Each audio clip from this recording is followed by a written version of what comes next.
Yeah, thank you very much for agreeing to organize this meeting 5 years ago. So this is a remnant from the pandemic. Exactly. Yes. So it's I will leave someone kick off. He needs no introduction. All right. Well, anyway, thanks a lot for the invitation from Denjo and the other organizers. So yes, it is the first time here, and it's been a great meeting so far. So I'm going to, maybe I should start with a disclaimer. I'm not going to have much to say about gravity or quantum gravity in this talk. The talk is focused instead on a sort of a recent work on an old problem, the problem of formulating chiral lattice gauge theories. So I'll tell you about some new ideas in that direction today. So here's the outline of the talk. I'll give you a sort of a briefish review of what the current status is with regard to the formulation, putting chiral fermions on the lattice in general, and specifically in the context of gauge theories. And I'll use that as sort of a motivation for talking about a new approach to this problem, using what are called Kähler or Kähler-Dirac fermions. Some of you may know about those already. I'll spend some time reviewing that. The key thing about Kähler-Dirac fermions over, say, regular Dirac fermions is that you can discretize them in a very smooth manner. So there are no fermion doublers in the approach. You can maintain exact, quotes, chiral symmetries from the get-go. Not only can you maintain the symmetries, but what's realized recently is you can also compute anomalies exactly on the lattice. And that gives you a lot of control over the phase structure of these models, which you certainly don't have with Dirac fermions. So I'll try to bring that out as I go along. There's also an interesting observation that if you take a projection on these Kähler fields, in the continuum at least, you actually end up with a class of chiral fermion theory, conventional chiral fermion theory. In fact, the simplest example is the Paris-Salam gut model. So I'll say something about that as well. And then if I have time, I'll sort of tell you a little bit about what we know about how to derive anomalies for these lattice models from a Hamiltonian perspective. So most of the talk will be Euclidean path integrals, but at the end, if I have any time, I'll say something about that too. That's pretty recent. So there are a bunch of references here. Most of those were done with one of my students, Anna Pradhan, who's now a postdoc, or going to be a postdoc in Canada next year. And there's also been a little work with Anna Hasselplatz here at the bottom, which is sort of related to what I'm saying, but it's not specifically focused on chiral fermions. All right, so we know the standard model is the chiral gauge theory. And we also know that, of course, we have good sort of perturbative control of that theory. You can do loop calculations in the electroweak theory and come up with precision answers that we can compare with, for example, results from LHC. But it's been true from the get-go that there's no gauge invariant regulator for a chiral fermion. No regulator at all, not just a question of a lattice regulator. There is just simply no non-perturbative regulator out there. And so there's always been this feeling that there should be some way to come up with a solution to this problem using lattice methods. That's a natural way to think about a non-perturbative formulation. And the key barrier that has always arisen, well, historically at least, is there's something called the Nielsen-Ninomiya theorem, which basically says if you start with any local Hermitian and chirally invariant lattice action, you'll all necessarily have an equal number of left and right-handed fermions. So the theory will basically be vector-like if you try to start off with something naively, which is a chiral theory. So this is related to this phenomenon of fermion doubling. And I'll have more to say about that in a while. Alongside with this theorem is, of course, a theorem. It's proven, it's a topological theorem. But alongside of this, there's always been a sort of folklore that's typically trotted out at this point, which says that lattice theories cannot have anomalies, right? There's no Hilbert Hotel in the picture. And so the way the lattice responds to that problem of having no anomaly is to create an equal number of left and right-handed states. So that folklore is just wrong. And I'll show you that explicitly. So the theorem holds, but the folklore certainly is not correct. So since I don't know how many people in the audience are familiar with things like fermion doubling, I thought I'd just have a quick slide just to remind you what this is, so to give you some very simple examples. So if you think about two-dimensional fermions, free fermions, and I tried to write a Hamiltonian down on the lattice for these guys, I would want to replace the derivative operator by some sort of symmetric finite difference operator. That's a natural thing to do. And if I go to momentum space, of course, I end up with this structure here, which involves the sign of Ka. And naively, this looks fine. If I take A to 0, the lattice spacing to 0, I just get the dispersion relation for the continuum. So that looks fine. But unfortunately, that's not the only thing you get.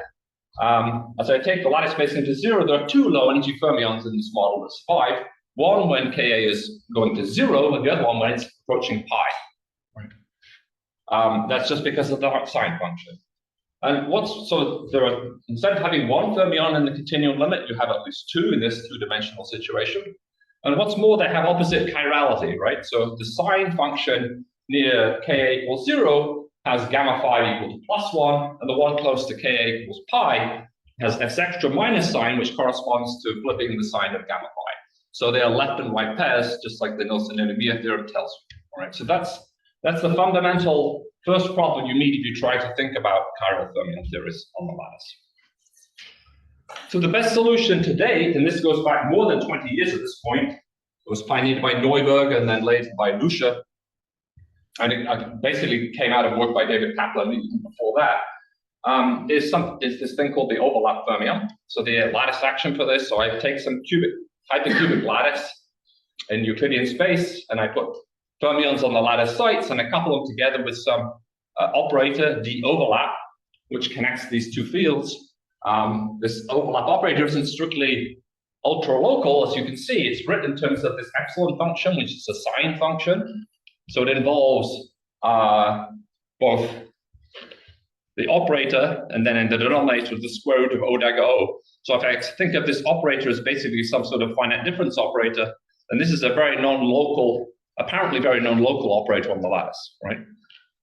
So that's one price you pay for using overlap fermions. Is the Dirac operator looks pretty complicated. It reduces to d slash in the continuum limit, but it certainly looks much more complicated and slightly non-local at finite lattice space, away from the continuum limit. So that's one way in which you're getting around the Nielsen-Enemia theorem. You're modifying locality, the notion of locality. What's key about it, though, is that it possesses an exact lattice analog of chiral symmetry. So I can do an infinitesimal chiral rotation on the fermions, for example, on psi bar, and it just shifts psi bar by a piece proportional to I alpha, for example. That's just like it would do in the continuum. And the difference in the continuum is when I do the same rotation on psi, I end up using an operator gamma 5 hat, which is not equal to gamma 5. It's related to it, as I showed below, through this thing called the overlap operator. So this gamma 5 hat is emission, it squares to 1, it has the usual features of the continuum gamma 5, but it is not the continuum gamma 5. It's mildly non-local because the overlap is mildly non-local.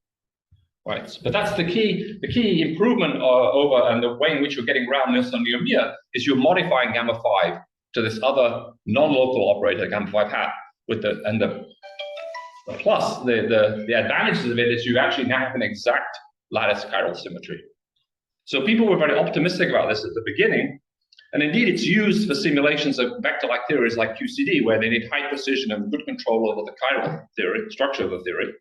But it has an additional problem, right, which is called the measure problem. So let me say a bit more about that. So naively, what I could do is I can associate it with gamma 5 and gamma 5 hat. I could introduce projectors, just like the continuum projectors, 1 plus or minus gamma 5 over 2. And I can use those to project my original lattice Dirac fields down to something like Weyl fields. Right? And so that I can think about a lattice partition function, which looks like some integral over gauge fields, an integral over these projected lattice chiral fermions, and then here's my overlap operator up in the exponential. And so you might hope that I can just simply, and this was the original hope of people like Neuberger, was that you could actually define a continuum chiral gauge theory outside of perturbation theory by taking this formal expression on a finite lattice and then driving the lattice spacing to 0. That's what it would mean to have a non-perturbative formulation of chiral gauge theory. Unfortunately, that doesn't quite work. So what happens is that when you integrate out the fermions, you get something like the square root of the Dirac determinant, which is what you would have guessed, and that's what you see in perturbation theory.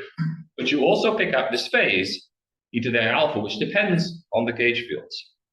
And to cut a long story short, that phase typically it's hard to prove that phase corresponds to a local function which is gauge invariant outside of perturbation theory. In perturbation theory, it's fine. In fact, alpha vanishes at cubic order. That's the normal anomaly cancellation condition for an anomaly-free chiral gauge theory. But beyond that, you can't show much. And you want something which is entirely non-perturbative. So this has been a sticking point for a long time. Lucia showed that it could be in principle solved for an abelian theory, but not for a non-abelian theory. All right, so there's just this ambiguity in the measure, which there's a long story about, but the essence is you cannot prove that this function alpha, remember, it inherits some of the non-locality properties that gamma 5 had. It could be truly non-local, right? And you have no proof in a non-abelian case that that's not the case. Just a small graph. Yeah. Does this mean that this provides you perturbative phase invariant? Sure, but I can do perturbation theory without the lattice. So the whole point is to come up with a construction which is strictly non-perturbative, which is defined outside of perturbation. Yeah, sure, you can handle it perturbatively. People have done that. But the reason people don't simulate these theories is precisely because this alpha is basically ill-defined in general. There are many more things I could say, but this is just motivation, so I'm not going to do much more right now. So this motivated people to think in terms of what are called mirror models. So maybe the solution is to start from some sort of vector-like theory, something with equal numbers of left and right-handed states, and then just try to design interactions which are capable of gapping out, say, the right-handed states, the mirror states, using, say, for example, some sort of strong new-power interactions. You want to do it in such a way you leave the left-handed states untouched. That becomes your low-energy chiral theory, even though it's embedded in this bigger vector-like theory. So it's an old idea. It goes back to Eichten and Fresco, who tried it in the 80s in the lattice context. We tried, of course, in the continuum too. The most recent iteration of this was a paper by Eric Pollitz and Joel Heath about 10 years ago or so, where they tried to do it in 2 dimensions with abelian theories, where you should, in fact, be able to do something. The conclusion from that study was negative. And so the question is, what's going wrong? Why is this strategy not working? So the first point is that you have to be able to gap these mirror states out without breaking, obviously, the chiral symmetries. That's the role. That's the game. And in a modern language, you'd say what you need is symmetric mass generation. That's the term that the condensed matter community has invoked to do something like this, to be able to gap states without breaking chiral symmetries. And to make that happen, you have to cancel off all the Toft anomalies for the mirror states. And in the old days, in the Eichten-Preskel days, and even in this more recent study without overlap fermions by Poppitz et al., people focused on the continuous symmetries and tried to cancel off all the Toft anomalies for the continuous symmetries. And the new thing these days is that people have now realized, of course, there are Toft anomalies for discrete symmetries too. And if you don't take those into account, you will not be able to you will not be able to gap the mirrors into a state which corresponds to one of these symmetric mass generation phases. So in the last 10 years, basically, people have figured out that there's lots of interesting physics you get out from analyzing discrete Toft anomalies. They have an importance for understanding the phase structure of models in a sort of non-perturbative regime. And so if you look back at the old paper, you'll see that's what went wrong in the old days. So that's sort of the general idea, is maybe we can revisit some of these old ideas about mirror models in the context of lattice gauge theory and chiral lattice gauge theory, taking into account the things we know now that we did not know in the 1980s. So I'll show you that explicitly in the context of Kähler fermions in a little bit. All right. So, but I sort of want to use this as really just an alternative to try to do something different and try a whole different approach where we don't focus on the conventional chiral symmetry at all, but we focus on and Dirac fermions or Weyl fermions, but on a sort of new class of fermions. They're not really new, but they're new to most of the lattice community, at least, called Kähler fermions or Kähler-Dirac fermions. So let me just highlight again what the key features of these are. We'll try to construct something which is analogous to a chiral gauge theory in this context. And we'll find out it's actually not just analogous to, but very close to certain classes of chiral gauge theory. So the key thing about these is they have a sort of twisted chiral symmetry, and you can maintain that exactly under discretization, which is certainly not true as an ultra-local symmetry, but it's certainly not true for the usual chiral symmetry. And there are no fermion doubles that come up in the procedure. And not only, as I said before, not only the symmetry survives, but the anomaly associated with it too. And in that context, you'll see that in fact the anomaly is actually a gravitational anomaly. And so we will have a little bit of overlap into more of the main theme of this conference, this workshop, when we talk about how to compute the gravitational anomaly for these guys. In flat space, these are very familiar things. They are staggered fermions, or Kogut-Susskind fermions, but they generalize that to curved backgrounds. And those curved backgrounds are precisely where the anomaly lies. There's a particular Z4 torque anomaly that arises in these models, and that restricts the number of fermions to cancel it to multiples of 16 Majorana. So that was what was not happening in the old models, and we'll see explicitly how to do that and how to compute it exactly in the context of a lattice theory. And the non-continuum limit of this theory, of the minimal anomaly-free theory, is actually Patti-Salam. So it's a way of wrapping up Patti-Salam when I go back to flat space. So I'll say something about that as we go. So that's a sort of summary of where we'll be heading, I guess. So just a bit of history or sociology before we get going. It turns out the Kähler-Dirac equation was discovered around about the same time as the Dirac equation. Those are the preprints, Dirac's preprint and the preprint by Landau, who was the originator of this construction, circulated in the same year. They were months apart, basically. For some reason, Landau's paper was lost, or at least effectively lost. It only has about 30 citations now. But I have included a little quote here in his paper, so you can get a translation of the German. So it was published in Zeitschrift für Physik originally. But anyway, they're both trying to compute the fine structure of the hydrogen atom, both obviously in Dirac's paper, but also in this other paper. So it says, finally, we'd like to mention that Dirac, in a recently published work, so Dirac's paper was published a couple of months after Landau's, but they were around as preprints for at least 6 months. Also treats the problem from the same starting point. Both theories seem to be equivalent, apart from the complete difference in methods and equations. However, the precise connection is unclear to us. It then does a little dig towards Dirac. Dirac's theory, in contrast to ours, is hardly applicable to multi-electron atoms. So it actually has this is not new at all in some sense. Landau, of course, was working in flat space, and as you see, he didn't know modern differential geometry, so everything's in components. It's not a particularly beautiful paper, which is one of the reasons Dirac's paper took off, I guess, and his was lost. And the other thing is, as you see, is it will not describe a single electron, but 4 in 3+1. And so there were sort of sociological reasons to reject it over Dirac at the time. So it was rediscovered basically by Kähler in '62, and again by lattice gauge theorists in the early '80s, and then forgotten again. So it's sort of been repeatedly found and forgotten. So let me tell you what it looks like. It's very straightforward. If you're Dirac in 1926, so you're trying to square root the D'Alembert, right? That's the normal textbook sort of discussion. There's a solution that doesn't involve gamma matrices and spinors. It's a very obvious solution. I can just write down operator K, which is the difference between the exterior derivative and its adjoint. Those things are nilpotent, so when I square that, I naturally get the Hodgkin classes, right? But clearly it doesn't operate on spinors, it operates on tensors, antisymmetric tensors, p-forms.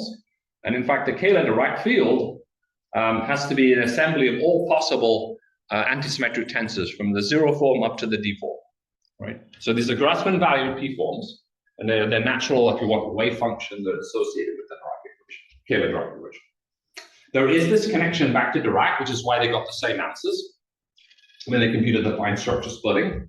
You simply take these forms indexed with this particular index structure, and you multiply them by powers of the gamma matrices, basically. So you pick your gamma matrices. That means that you get an object on the left, which is, for example, in 4 dimensions, it's a 4x4 matrix, because it's the same dimension as the gamma matrices. And in flat space, it's a straightforward exercise to show that this satisfies the usual Dirac equation, right? So instead of this describing a single spinor, it describes 4 columns of this matrix, which are all degenerate with each other. So it describes, in general, 2 to the d/2 degenerate Dirac fermions. So in that sense, it seems kind of suboptimal, right? You've not found an equation for the electron, you found an equation for 4 degenerate electrons in 3+1.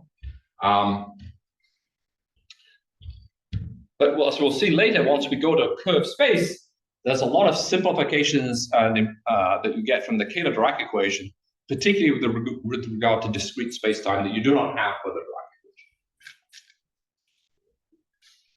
equation. Any questions?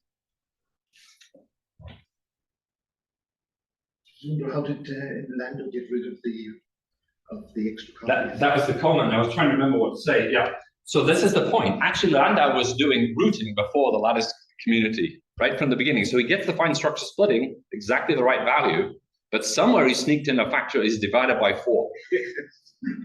And you can't actually spot it if you look at the derivation. But somewhere he sneaked in a factor of 4, which these days we would say he was taking the 4th root of the Dirac determinant, which is what lattice people who use staggered fermions do all the time for QCD. So he was doing it back in 1926 without saying anything like that. Yeah, that's great. Okay, so the interest really for us lies in what this thing looks like in a curved background. So the nice thing about the Taylor-Dirac equation is it doesn't formally change at all when I put it on a curved space. It still looks like D minus D dagger, the operator. Of course, there's an implicit metric dependency D dagger through the Hodge star, but roughly speaking, you don't need to, it looks the 0th approximation like the flat space equation.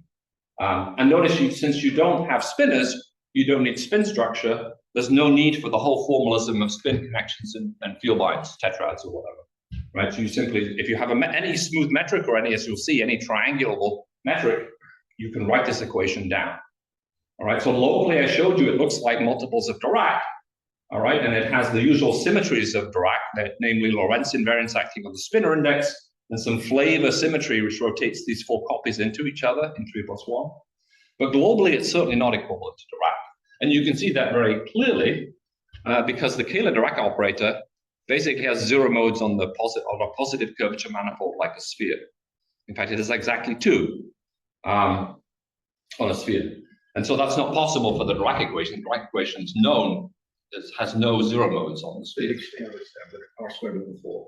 Huh? The R squared over 4 we hit it. Exactly, yes. So there's no R squared over 4, it's just a Laplace, right? Right, so it also has, to understand how you get from spinors to tensors, you have to recognize that really the symmetries of the Taylor-Dirac equation and curved space, which are given in terms of these p-forms, correspond to locking the Lorentz symmetry to the flavor symmetry. All right, so L equals F, that allows you to, transform, and the products of gamma matrices transformed by a Lorentz factor both left and right, and so products also do the same way, so what you end up with is a Lorentz transformation for tensors rather than spinors. So that's the connection. So the symmetries of the Taylor-Dirac equation in curved space are less than those of the Dirac equation itself. So this is still all in the continuum. You can also, so let me tell you a little bit about this sort of chiral symmetry that occurs naturally for the Taylor-Dirac equation. So here's my action. It just involves, in a curved space, some phi bar d minus d dagger minus m phi. I can write it in this matrix form I want as a trace over these 4x4 matrices in 3+1. So there's a very simple operator that acts on those forms. It simply flips the form if it's depending whether it's even or odd. So it multiplies an odd form by -1 and an even form by +1. So very, very simple. This generates an exact U1 symmetry, the massless action, where I transform phi and phi bar by exponentials of gamma. So this is very analogous to what you do for ordinary axial symmetry for Dirac fermions. If you ask what this looks like in the context of these matrices, it's basically acting on the left with a gamma phi and on the right in the flavor space with another gamma phi. Right, so it's a very simple symmetry, but it's going to be important for what we need later on. But the key point for us is that it also has, or for me, is that it has a very nice, you can transport this whole structure very nicely onto a discrete space. So think about a triangulation. It can, any cellular decomposition you could do this for, but let's just think concretely in terms of triangulations. So you can build a lattice over my continuum space by gluing together D simplices, that is, objects with D+1 points, vertices, okay? These are oriented guys. In general, you'll have points, you'll have links, you'll have triangles, you'll have tetrahedra, etc., all the way up to the D simplex. they're specified by lists of vertices, which run over the edges and the points. Once you have this discrete structure, you have a natural notion of boundary operator.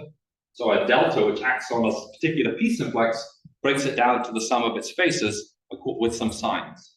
This -1 to the I here. So those signs are there so that delta squared is actually 0. So it's nilpotent. Right? So this is standard discrete exterior calculus. We're just applying it now in the context of the Kähler fermions. So for example, when delta hits the triangle 1, 2, 3, first of all, I delete the first vertex, then I get the face 2, 3, then I delete the second vertex 2, and I'll get the face 1, 3 with a minus sign because it was an odd, right, because of the -1 to the I. And similarly, when I hit delete the final vertex, I'll get the face 1, 2, the link 1, 2. All right, and -1, 3 is just 3, 1, and so I get the oriented sum of the simplices around the boundary. So this operator can be extended to operate on fields. So I can make every p-simplex carry a field. It's technically called a cochain. And so delta, when it acts on this field living on, let's say, the simplex CP, it gives me a bunch of fields that live on the faces of CP, right? So this object I, this incidence matrix I, just is 0 unless CP -1 lies in the boundary of CP. And so there's a co-boundary operator, which is just the transpose of it, which tells me which C+1 simplices are bordering, have boundary, which is CP. Okay. And again, it's a map between the fields that live on those discrete simplices. And again, delta squared equals delta bar squared equals 0. All right. So now with this technology, it's trivial to discretize the Kähler-Dirac equation.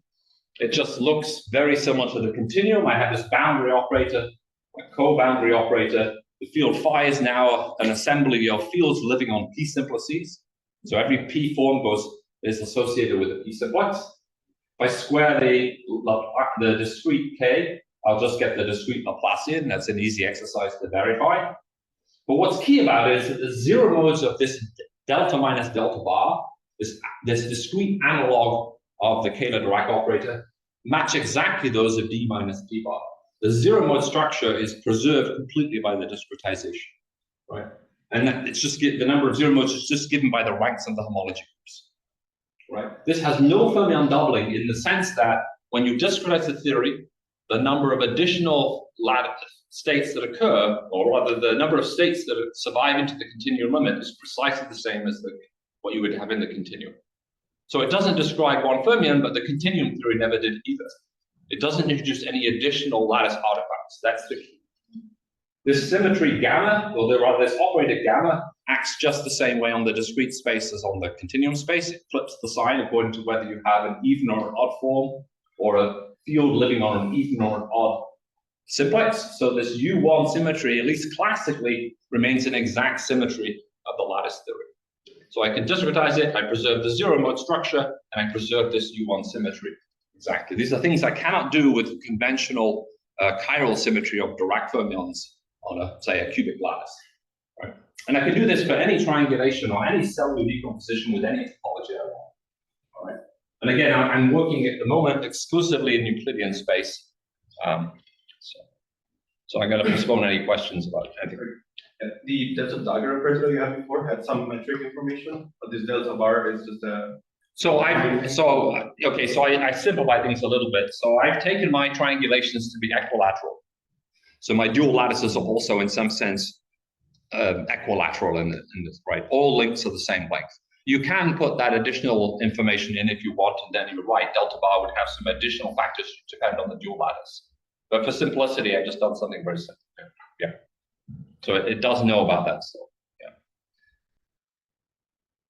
All right, just a quick point for the lattice people in the audience, there's probably like at least one.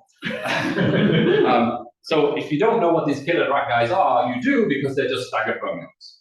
So if I take my discrete Kähler-Dirac field, I can map it at the free level at least into a theory of staggered fermions. So in 2 dimensions, it's sort of straightforward. Suppose instead of using a triangulation, I use a square lattice. So I would have a fermion living on this lattice site, a fermion living, say, at the center of this link, that would be, say, psi1, and this is the one direction, this is the two directions, so I'm in two dimensions here. Right? And then I'd have instead of a triangle, I'd have a plaquette now, and so there would be a field living at the center of the plaquette, right? So there's also a psi2 here, right? So that's my original Kähler-Dirac description. It's very clear that I can introduce a lattice with half the lattice spacing and treat these as all equivalent single component fields. If I do that, basically I map the discrete Kähler-Dirac action I told you into the staggered fermion action, which is something that's familiar to at least the lattice QCD people who use it for QCD. All right. In fact, the operator gamma I told you about becomes the site parity on the square lattice. So it's a well-known operator. This is like U1 epsilon symmetry of staggered fermions. All right, so let's just bear that in mind. Staggered fermions have something to do with this theory in flat space. But I told you these things have anomalies, so let me show you how the anomaly works here. So if I set the mass, the theory is the field to 0, and I'm going to work on a finite triangulation with the sphere, right? It's a natural compactification of flat space, flat space. So under this rotation, e to the I alpha gamma, I just showed you, right, that the action's invariant, even the lattice form under this symmetry, right? But the measure simply isn't invariant, right? If you look at the measure, it involves some integral over all the fields living on p simplices. There's a phi and a phi bar for each p simplex. So I break that down to a product of integrals, separate integrals over all of those separate components. Let's do a rotation on all the fields living on points. I'll rotate them by e to the I alpha because the 0 form, the point is an even form. There's a factor of 2 because there's a phi and a phi bar. It's a chiral-like symmetry. And so I just pick up something proportional to the number of points. Yeah. Then I go to the links and I integrate over all the link fields. I get the same structure, except there's a minus sign because gamma was -1 on left forms. And I keep just going through all the simplices in the lattice. So what you see is clearly I get the alternating sum of the number of points minus the number of links plus the number of triangles, etc., which is the Euler characteristic. So this measure is simply not invariant under the classical U1 symmetry of the action. Right? It's very similar to the ABJ anomaly, if you want, for ordinary Dirac fermions in the continuum. Right? So if on the sphere, chi is 2, so that means the classical symmetry is actually broken down to Z4. So the true symmetry of the quantum theory is not, in fact, U1, it's Z4 with this compactification.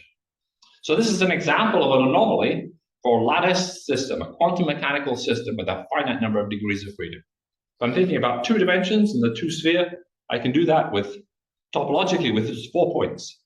So this measure will transform by the same phase factor, just with 4 points. So there are no lattice spacing corrections in this anomaly.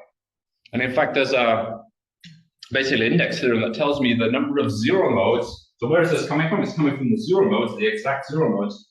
The number of 0 modes with gamma of +1 minus the number of 0 modes with gamma of -1 is just the Euler number. So this is well known to mathematicians, but I think it was less well known to physicists actually. And what's really cute about it is the fact that I can do this calculation in one line on the lattice. So I can do this in the continuum a la Fujikawa, and I'll get the same result. But it's very easy to do it, as you can see on the lattice. It's just a counting exercise. So it certainly kind of does away with this folklore that you simply can't get anomalies unless you have infinite numbers of degrees of freedom. It's not true. Here's a very simple example. Why is there no anomaly for odd dimension? Oh, that's a good question. Because why? Because chi is 0. So this is this anomaly is only there in even dimensions, right? At least if you stick to the sphere. Right. In that sense, it's got a flavor of chiral symmetry, ordinary chiral symmetry. Yeah. No, the other character is always 0 in one dimension. It's occurs. Right. Right. So. Yeah. So since this is a gravitational audience, I thought I'd just throw in a couple of other observations before going back to discuss more about the fermions here. This anomaly implies that there's a non-zero 4-point chiral condensate, which is non-zero. In fact, it makes a contribution to the cosmological context. So if I'm thinking of integrating over manifolds, there'll be a new contribution to the cosmological constant, which automatically runs with the space-time volume. So you can go measure that, right? It's just coming directly from the anomaly. And in the context of quantum gravity, you can imagine adding a bunch of these fields in on different triangulations and summing over those triangulations like that, just in the way people do for dynamic triangulations in the context of quantum gravity. And so there's some effective action associated with that. And it's easy to show that effective action favors smooth geometries. So the effect of these Kähler-Dirac fermions on an ensemble of triangulations is to pick out, for large n, the smooth, regular triangulations. And there are graph theoretic theorems to show that.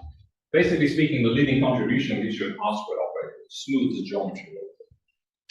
And so this is something you can even play with in the context of holography. So you can start with for example, 2 dimensions with a disk geometry, which is spanned by some random triangulation.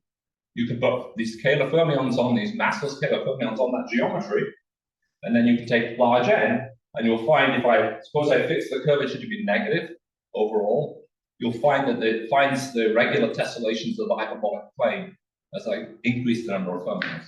It's trying to make the tessellation as uniform as possible. And so on a hyperbolic space, it finds one of these regular PQ tessellations of H2. That's something you can explore literally with Monte Carlo. So there's some interesting applications of these things in a gravitational context is all I want you to take away. Okay, back to this Z4 symmetry. So I'm trying to think about these mirror models, sort of analogous to the mirror models I talked about for chiral fermions. And so it's natural to ask whether this Z4 symmetry we just revealed was the true symmetry of the quantum theory. Does it have an associated Toft anomaly? And the answer is yes. And it's very easy, again, to see how it works. To see the Toft anomaly, I have to imagine gauging the symmetry, right? So as a lattice gauge theorist, it's trivial to gauge the Z4 symmetry for any of these discrete symmetries, right? You just make sure you introduce gauge links between the appropriate P simplices in place of the incidence matrix I started with. And I just make sure those things transform at their endpoints in a way to cancel out local Z4 rotations of the fermions. So I can trivially gauge the action. There's no obstruction to gauging the action. But again, there is an obstruction in the measure. If I want to do local Z4 rotations, then in general, the local measure for a particular P-simplex changes sign because of the Z4. So if I want to cancel that off in the measure, I need multiples of 2 of these fermions. So again, this is a mob2 anomaly, basically. So I can cancel off this Z4 Toft anomaly if I move in units of 2 flavors of these fields. Again, it's sort of trivial calculation. Yeah, I did, okay. So let me just summarize so far what I've said. Okay, good. So these Kähler-Dirac fermions generalize staggered fermions to space. They have this exact classical on-site U1 symmetry, but there's no doubling because again, we're avoiding Nielsen-Neal here because we're not talking about gamma 5, we're talking about some other symmetry. The anomaly breaks the U1 to Z4, survives the discretization. If I try to gauge it, I can probe the Toft anomaly structure associated with that Z4, and so I find I can cancel that if I have multiples of basically even numbers of lattice fields.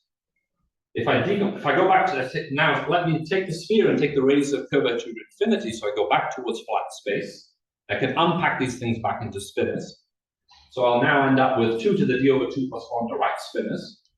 And so the anomaly precondition in 4 dimensions means I have to move in multiples of 8 Dirac, or if you want 16 Majorana fermions. So I immediately see these sort of famous numbers, which the condensed matter people know about in the context of topological superconductors. They immediately emerge by canceling Toft anomalies of Kähler fermions in the flat space element. In fact, this table sort of shows you how this works. So in different numbers of dimensions, there are different discrete symmetries that you can look at in the context of ordinary spinors. So time reversal, chiral fermion parity, spin Z4 symmetry in 4 dimensions. You need certain magic numbers of fermions to cancel off those Toft anomalies. That's been known, again, within the last decade. This has all been worked out. So this goes in the name of Difreed anomalies. If I just take two Dirac fields in any number of dimensions and unpack them in this flat space limit back into spinors, I get the same numbers. So in other words, all of these different discrete anomalies here for spinors, for chiral spinors or Majorana spinors, are equivalent to canceling the gravitational anomaly for these Dirac guys. So it's a great way of wrapping all of that up together. So this is the, yeah. Okay, so what about chiral fermions? Everything I've told you about so far has been in the language of really Dirac fermions. So what's the connection actually to chiral fermions? So to make that connection, you do something analogous to decomposing a Dirac field into two via. You can take this exact gamma symmetry and you can construct projectors from it, just in the usual way. And so I can reduce the number of fermions in my Dirac action down by a factor of 2. Right, because the action, the massless action, separates into two independent parts. I just throw one of them away, just like I would throw one of the violet spinors away for a Dirac decomposition. This is what's called the reduced Dirac action. The fields are naturally massless in this theory because of these projectors. And now if I want to cancel this Z4 anomaly, I have to move in multiples of 4 of these guys rather than 2, right? Because they carry half the number of degrees of freedom. So I can cancel out the Z4 Toft anomaly by moving multiples of 4 of these reduced fields. Right, so that's the first step, is to project down to so-called reduced fields from the full fields. So let's go to the continuum. Let's take my matrix field psi, let's project it with one of these projectors down to a reduced field. So I'll take a chiral basis, and when I do that, and I just work out what the matrix looks like, it has 2 0 blocks off the diagonal, and it has basically what's left is a doublet of violet fields, right-handed fields, and a doublet of left-handed fields. Right, so there's a natural SU2 cross SU2 flavor symmetry in the continuum limit. In fact, it's better than that. I told you I needed multiples of 4 of these guys. So this theory really has SU4 cross SU2 cross SU2 global symmetry when decomposed into spinors in flat space. And in fact, matter representations you get out of this are precisely the matter representations of Exponentially, which is the chiral gauge theory. So there is this hint that these Kähler fermions aren't just analogs for what you want. They may be actually enough to construct lattice theories, at least of a class of chiral fermion theory. So I won't do a generic chiral gauge theory, but it's picking out particular classes of chiral gauge theory. Paris-Salam is the simplest.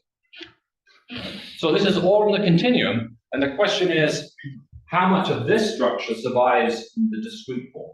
So I told you the U1 symmetry or the Z4 symmetry survives in the discrete form. Well, what about this SU2 cross SU2? That's where that's where the difficulty lies, actually. So how much tuning would I need to get 4 reduced staggered fermions, that's 4 reduced Kähler-Dirac fermions, to target Paris-Salam in the continuum limit? So the first point is that this SU2 cross SU2 is broken by discretization effects, right? However, it does retain invariance in what are called shift symmetries. This is well known to the staggered fermion community. So I can take one of my staggered fields, which remember is just one of these p-form guys in disguise, and I can shift it by 1 lattice spacing on the lattice, right? With some funny phase factor, right? Which is related to the other phase eta that occurred in the action. So this is the well-known symmetry of the staggered fermion action. It just corresponds to, say, taking one of my Kähler fields and moving it to a neighbor guy, right? So it's just doing, transforming within the space of p-form fields. It's an exact symmetry of the staggered massless staggered action. I can compound these guys, so I can take this shift in the mu direction and the shift in the nu direction and create a double shift that has its own properties. It's an exact symmetry too. In fact, these things have an algebra associated with them. When I take a double shift and I contract with the single shift, with a common index, I get the single shift up to block translations. So the shift symmetry algebra involves not just these shifts, but also block translations, ordinary translations. So these shifts by 1 lattice spacing are not translations. They are discrete versions of chiral flavor transformations in the continuum theory. And you have to do shifts by 2 lattice spacings, the original lattice, to get a real translation. So these things close on translations times flavor, basically. So the point about these things is that they prohibit lattice mass terms. Right, so if I want to talk about a chiral gauge theory, I have to make sure I can't write down mass terms at all. They all have to be great gauge invariants, right? So these things at least get me some of the way towards doing it, right? So these shifts are a subgroup of the continuum of flavor symmetry, and they guarantee restoration of global SU2 cross SU2 in the continuum. So as a global symmetry, SU2 cross SU2 is going to be restored. That's a well-known fact. It's called taste symmetry restoration in lattice QCD. Except people don't do reduced fermions, but that's the same thing morally. So the question is, can I gauge that somehow? I'm sort of trying to gauge shifts on the lattice here. All right, so before I do, let me just indicate how this works. So I told you that this matrix fermion, the continuum, transforms into flavor with this fact on the right, right? So once I go to the lattice, I have to lock the Lorentz symmetry to the flavor symmetry, and I'm only allowed to do discrete rotations on the lattice of 90 degrees. So the only angles I care about here are multiples of pi over 2. And the angle is coming up because you've chosen cubic lattice. Exactly. I have to be on the cubic lattice at this point. I don't know how to do this in a more general equation. So if I do that, then the transformation just becomes right multiplication by generators of the flavor group, in this case gamma nu, which is locked or rotations. If I plug that into my decomposition of my matrix in terms of products of gammas, remember these are the p-forms, but they're just staggered fields now, I get one of these shift symmetries. So these shift symmetries are precisely a discrete subgroup of the continuum flavor group, the only thing that's compatible with the lattice. And so shift algebra I just showed you was inherited from generators of the axial flavor symmetry. The Clifford algebra basically associated that flavor symmetry. And what's the difficulty in doing it with these A5 lattice that you like? I mean, you know, I haven't thought in detail about it. I've been thinking more in terms of how do I do this on a random triangulation. I don't think these things survive there at all. I think this is a flat space situation. You might be able to make it work on A4 star. Maybe. I haven't thought in detail. It worries me that you have this sort of over-complete basis in that case. So it might be tricky, but it probably can be done, I would guess. Yeah, but let's just say on a cubic lattice for now is simple. And that's Simon, yeah. There's trouble usually when you don't have a cubic lattice because the number of faces is completely different than the number of vertices. Yeah. And therefore, there's no symmetry that sets the vertices. So I mean, So that's something. I thought about it idly and not been able to make progress, but on a regular lattice, you may be able to do something. Maybe. Yeah, with cubic lattices you can. But it's much easier to stick to a hypercubic lattice anyway, from a practical perspective. You definitely have to be in flat space to see these things. Because you're trying to restore a full flavor symmetry, which is not locked to the Lorentz symmetry. So you can only do that in a flat space in the end. Yeah. Okay, so what you want to do is somehow try to gauge these shifts, right? So globally, they're good symmetries, but what happens locally? Can I do something where I choose the phase of the shift depending on where I am in the lattice? That would be the analog of gauge. So when I wrote the shift down, it was really a Z2 factor in front of it. I could choose plus minus 1 there. So what I do is I want to choose those phase factors now depending on where I am in the lattice. So can I make that work? That would be the analog of trying to gauge this discrete subgroup of the flavor. So if you just take the normal hopping term and you transform it according to a shift with these alphas floating around, you'll see it goes wrong. It doesn't work obviously by factors of these alphas. Right? So the net effect is the blue stuff. But if you look at that for long enough, you might notice something. It looks rather like the gauge transformation of a Z2 value gauge field living on the plaquette. Right, so if I add a plaquette gauge field, a Z2 valued plaquette gauge field to the lattice, and when I do the shift, I make a transformation on the plaquette field of a particular, right? It will pick up factors depending on its boundary, which are links in this case. If I dress the link with those plaquettes, I can cancel off that factor. So there's a sense in which if I gauge the hopping term by adding in staples around the link, and then when I do the shift and the fermions, I also do a gauge transformation on that Z2, that two-form gauge field. I can cancel off that and try to do something along those lines. And you can generalize this to higher shifts as well using higher gauge fields. So there's maybe there's some way in which you can use generalized symmetries now on the lattice to try to gauge these shift symmetries. And then you'll be doing something which is morally equivalent to gauging part of the axial flavor of the continuum. That's the hope. It's merely a hope. Okay, what time is it? Well, I don't know. I've got 5+ minutes. Okay, I'll just very briefly tell you a little bit about that. So that's the story for the Euclidean thing so far. So we're still working hard on trying to figure out whether this gauging procedure I just sketched is enough to allow you to have some sort of emergent continuum gauge field on the axial sector. If I can do that, then I think I have some control over the continuum limit. I can hope that I get something like Paris-Salam as A goes to 0. It's not clear it's enough, but it's the current sort of line of investigation. But in parallel to that, we've been thinking a bit more recently about how you see all of these anomalies in the Hamiltonian perspective. Because this is, of course, where the condensed matter people live all the time. And so they're actually interested in also gauging shift symmetries, gauging what they call translations in the lattice. So there's recent work by Seiberg and Schau and people like that, precisely doing this in 1+1. So this would be I think staggered fermions is a natural place to think about it in higher than 1+1 dimensions.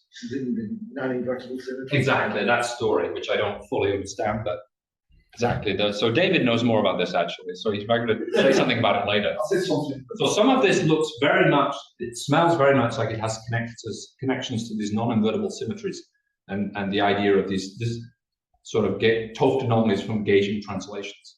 As I say, in the staggered fermion case, it's not really physical translations. It's these shifts by one lattice spacing are really just discrete flavor symmetries. Anyway. So we sort of thought about a little bit about how to do staggered fermions in this language. It turns out there's some natural symmetries for the staggered Hamiltonian. So I can decompose my kind to two real fields. These are analog of Majorana fields. These are like Majorana chains. There's an SO2 symmetry which rotates between those λ1 and λ2. So that's the symmetry R. You can think about time reversal symmetry here, which acts on the lambdas also with one of these epsilon factors. This is the spatial site parity. So that's a natural analog of time reversal here. And you can show that most of these symmetries of the Hamiltonian commute with each other, but the single shifts don't commute with time reversal. They anti-commute. Right? And so this is a signal or a hint that somehow there is a Toft anomaly in the Hamiltonian perspective, and it's a mixed anomaly between time reversal and shift. And so you can cancel that anomaly out if you work in multiples of 4 of these fields, which is giving me the same result I got from the Euclidean pattern. So I would say this is still sort of exploratory, but we're getting hints that the gravitational Toft anomalies, their consequences can be realized in Hamiltonian language, basically as a result of lattice mixed Toft anomalies between time reversal and something like the single shifts. So the single shifts are the ones that look like axial transformations. Double shifts look like vector transformations in the continuum. And so that's something we're actively exploring. You can write down explicit forms of these time reversal operators in terms of these Majorana chain fields. You can construct operators and you can do it for n flavors by taking sort of products of them. It does look like if you move in multiples of 4, you can cancel out these, you can make all the commutators of the product factors actually commute. And so that seems to be the hint that you're getting the same physics from a Hamiltonian perspective without referring to gravity at all. Okay, so, and one caveat, it looks like you can make this be 0 for multiples of, for even multiples. To get this, you need to move, you have to move off the torus to other manifolds. And that's been seen in the continuum too. So if you look in Witten's review of topological insulators, if you just live on the torus, you don't get the full 16 Majorana, you only get 8. And it's the same story here, I think. So yeah, I won't say anything more about that. You can chat to me afterwards if you want to know more about it. Since I wrote these slides, we've actually understood a bit more. There's some hint that you can also realize these anomalies in Hamiltonian language as well, which again is new. People didn't think you'd get any form of anomaly out of a lattice theory 10 years ago. And it's rather straightforward in this context. And again, staggered fermions or with Kähler-Dirac fermions seem to be the natural place to look for it. All right, so I'm almost out of time. So let me just wrap up. So this Kähler-Dirac approach using the Kähler-Dirac equation may sort of represent some alternative path to at least a particular class of lattice chiral gauge theory. It's not constrained by Nielsen and Emir. All the symmetry and anomaly structure survives, as I showed you on discretization, so you have a lot of control of what's going on. There's a close connection to familiar objects with staggered fermions. If I cancel out all the Z4 topped anomalies in the path integral, I naturally target Patti-Salam. And the only question is, can I really target Patti-Salam by gauging some subgroup of the SU2 plus SU2 flavor? Gauging the SU4 is trivial. We know how to do that. It's the internal flavor structure that's tricky. And some of these anomalies that manifest as non-zero commutators of symmetry operators in the Hamiltonian. So gauging these translations is where the crux lies at the moment, I would say. It's not clear that the prescription I gave you will be good enough, but it's a thought, and maybe somebody else here can take it further. Thanks.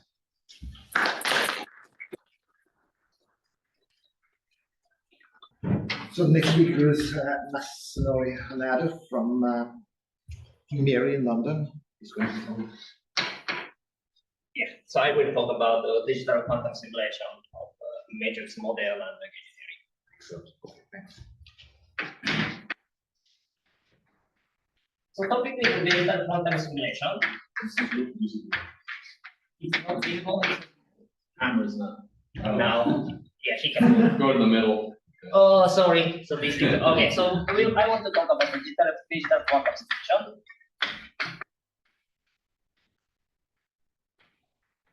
And naturally, I'd be interested in matrix model and generic gauge theory, like supersymmetric MLs, QCD, or pure MLs. And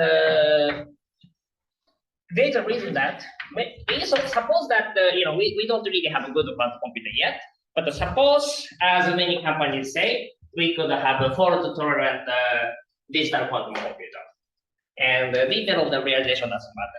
And imagine that we have really many, but finitely many theories. Question is whether matrix model or YAML theory or QCD can be simulated using that architecture straightforwardly. And I want to claim that matrix quantum mechanics are easy. So by matrix quantum mechanics, please imagine something like a BFSS type, the one with the Hermitian matrices. And so I add vanilla here. Vanilla Kogut-Susskind is hard. So Kogut-Susskind Hamiltonian is very famous realization of Hamiltonian version of Wilson's lattice gauge theory. And many people say that the Kogut-Susskind Hamiltonian can be used for quantum simulation of YAML theory or QCD. But although Banks-Fischler-Shenker-Susskind is super easy, Kogut-Susskind is nightmare. However, Kogut-Susskind just the gauge part. Again, yeah. Or if fermion part is actually straightforward, as probably because fermion is already discrete, and for gauge theory you have to discretize. And strictly speaking, abelian theory is easy, non-abelian is nightmare. But I want to say that actually that the technical issue in Kogut-Susskind can be made very easy, kind of embedding Kogut-Susskind to Banks-Fischler-Shenker-Susskind. Yeah, there are two kinds of Susskind things. But one is nightmare, but we can just embed the easier one, and then all problem solved. So as I said, suppose we have many, but finitely many theories, and suppose that the error is under control. So we don't talk about the error. But the rule of the game is that only simple quantum gates are available.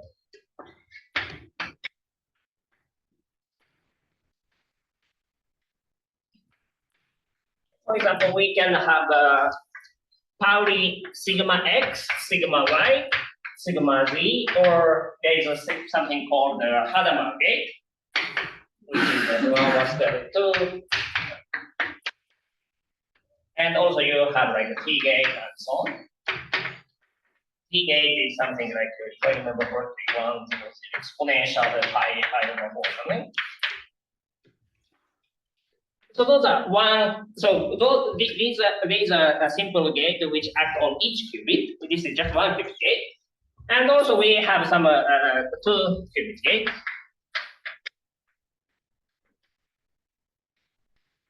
Here, for my talk, only controls not gate or C not gate.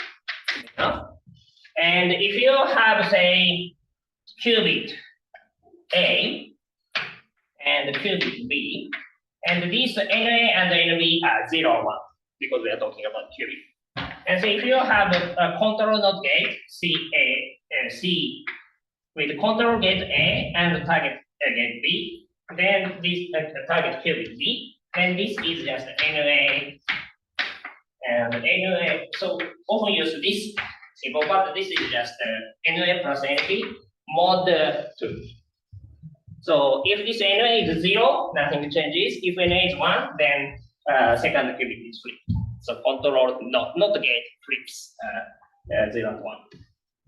And now I understand that this is very important. So I didn't really understand why this is here, because if we are here, why do we have to connect to Zoom? But I understand. Okay, so by using this gate, but in principle we can do something fantastic. So imagine that we have some quantum states, and so we have many qubits. So imagine that we have capital Q qubits. Then we can have in principle we can realize complicated quantum state. And by using this gate, we can create pretty much everything. So this phi is centered on this unit operator acting on phi, but in principle, by combining this gate, we can realize whatever complicated unitary operator with accurate precision. And the question is whether using this setup, we can simulate matrix model and lattice gauge theory. And although our ultimate goal is matrix model, and lattice gauge theory, as a warm-up example, let's just consider a very simple spin system.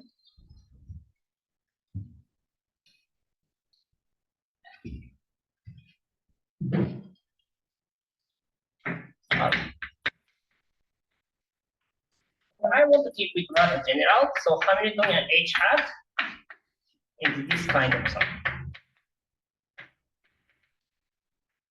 This coefficient C, I want to keep it rather general.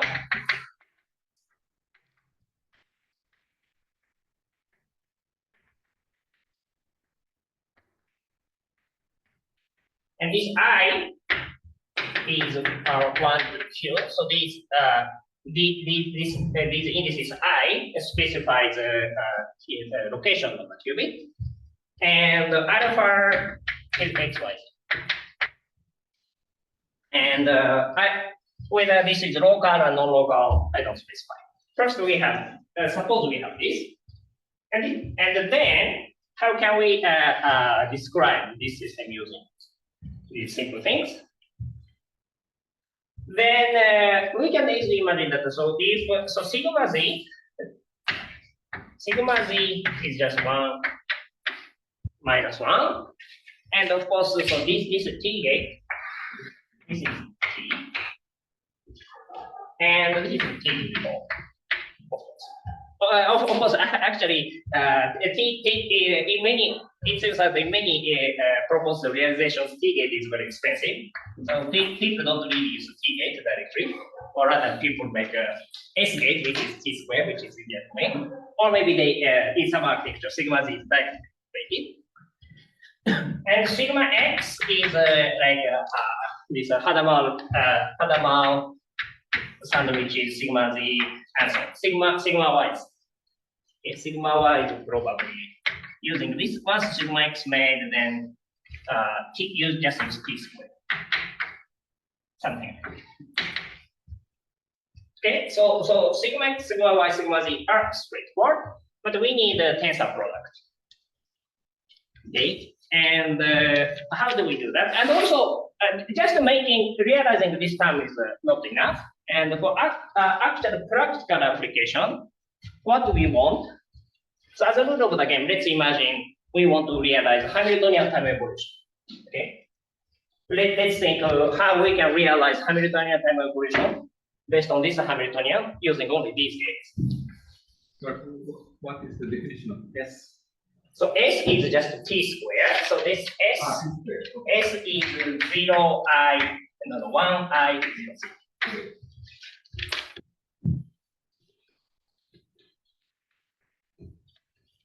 I don't know why, but the T gate is expensive, S gate is cheaper. That's what many engineers say. So in practice, what we want, so if we can make an infinitesimal time evolution, we can just repeat it to have a time evolution. And so we have this product of many terms. And exponential of minus I delta t, and this c, and sigma. Right? And plus order delta t. This is the famous total decomposition. And as a simple example, suppose let's consider this kind of gate, minus I, and I don't really want to write delta t times c, so this is just epsilon. And then imagine that we had a sigma 1x tensor sigma 2z tensor sigma 3z. Then using this, and this h is unitary. So for example, we can write it as h times the exponential h acting on first qubit minus I epsilon sigma 1z tensor sigma 2z tensor sigma 3z and h1 dagger h. So still we have a tensor product of z, but you can easily imagine that if we have a complicated tensor product, including many x and y's, we can always, using similar trick to have just z here. And then, as a next step, we can use this simple thing. So there are several ways, but for example, imagine we use this C0 gate, so I already erased, having 1, 3, and 2, 3, and then we just have minus I epsilon sigma 3z, and C2, 3, C1, 3, and H1. And this may not be apparent at first, but actually this is pretty straightforward.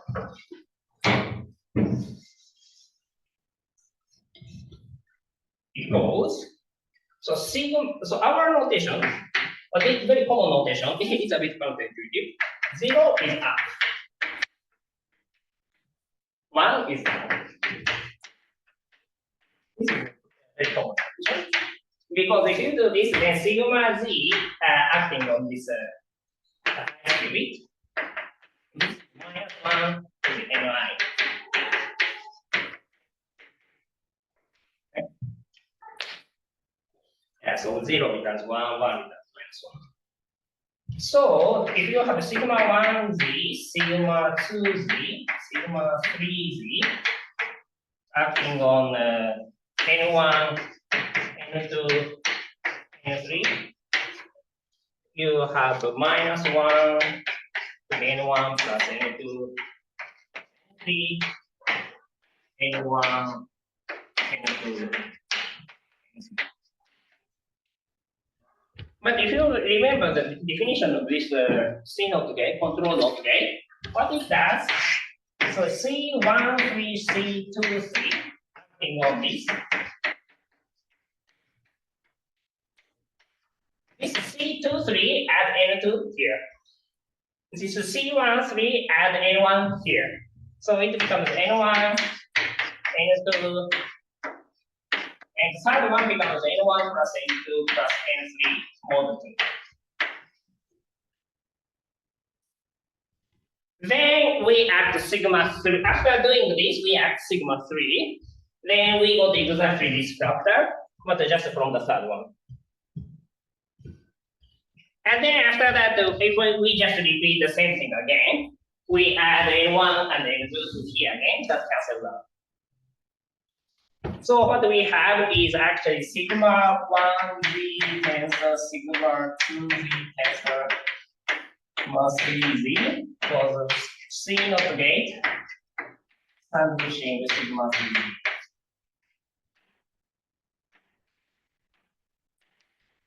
Actually, by the way, these in this specific case, these two sigma C not gate point.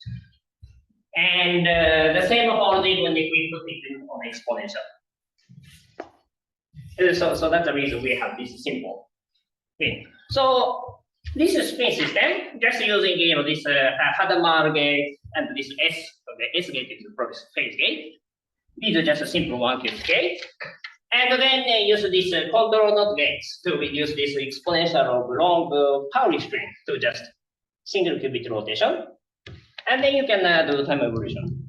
So this is very simple. So this is the reason, like more than 20 years ago, there are a famous paper, probably Lloyd or someone, Seth Lloyd. They say spin system can be simulated exponentially fast if you can use universal quantum computer.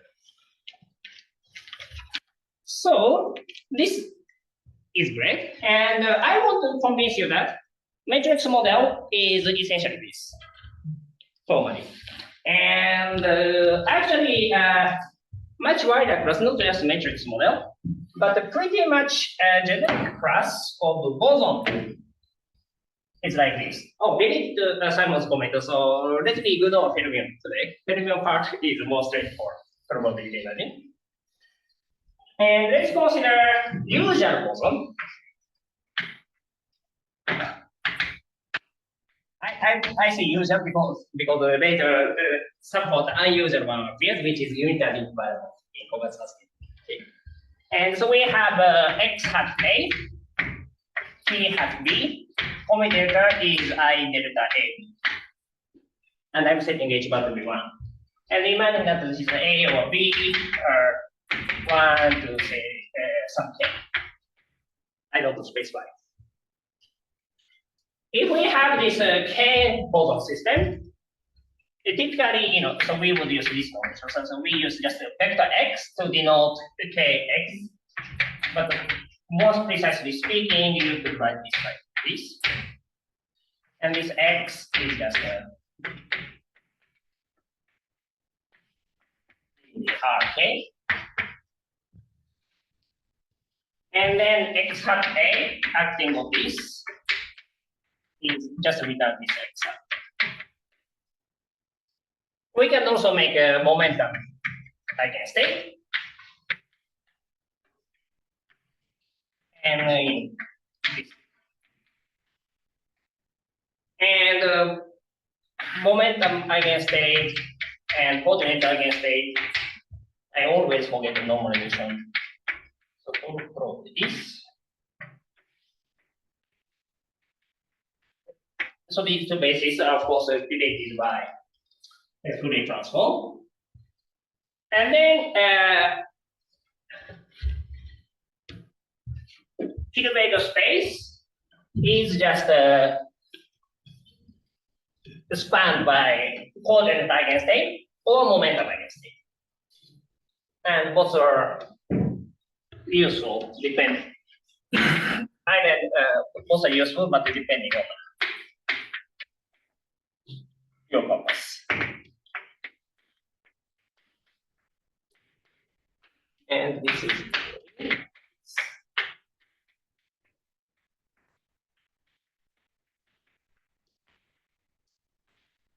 so for nothing. This is really something we learn quantum mechanics 101. And but the problem is this dimension is infinite because we have infinitely many coordinate eigenstate or momentum eigenstate. So to put the digital quantum computer, we have to sort of discretize in the coordinate basis or momentum basis.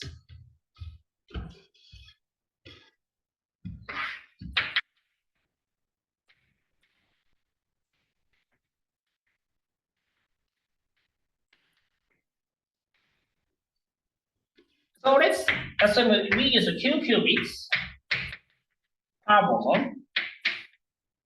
And now we have a capital K boson. So 2 times K boson is in total. Qubits in total.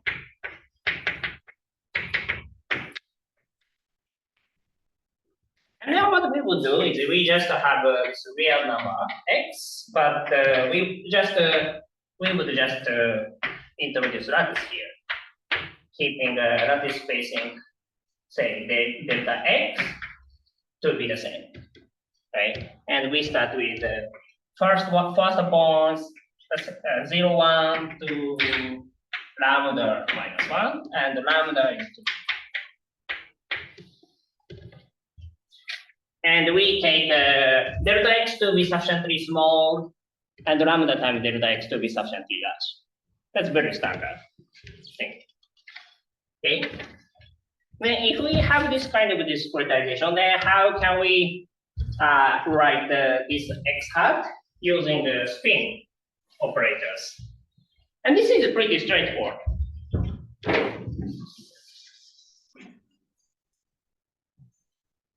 So of course we have, because we have q qubits, so we can have a binary, 2-digit binary, and in binary representation, first point, lambda point associated. So I would take 0, 1, 2, 3 in binary representation to this point, and then it's pretty easy to see that this x hat can be written as minus delta x times half of sigma z for first digit plus 2 times, let me put half here, 2 times sigma z for second digit plus delta plus 2 to the q minus 1 times sigma z for first digit. You can easily see that here, what you get is plus minus 1, plus minus 3, plus minus 5, plus minus lambda minus 1. And you just divide by 2. And technically, it's more convenient if we impose periodic boundary condition. Because if we impose periodic boundary condition, we can easily go to momentum against it. Sorry, what is this plus minus 1, plus minus 3, plus minus? So sigma 1z returns plus minus 1. Yes. This returns plus minus 2, and so on. So this sum, so eigenvalues of this sum is plus minus 1, plus minus 3, this, and all the numbers appear. Yes. Yeah, and that's the reason this representation just gives this lattice structure. So x hat is very simple, and for each bosons we have similar thing. So if we, I don't really want to make the expression too complicated. If we have A, so we have to use A here. Okay. And so what about P? It's exactly the same.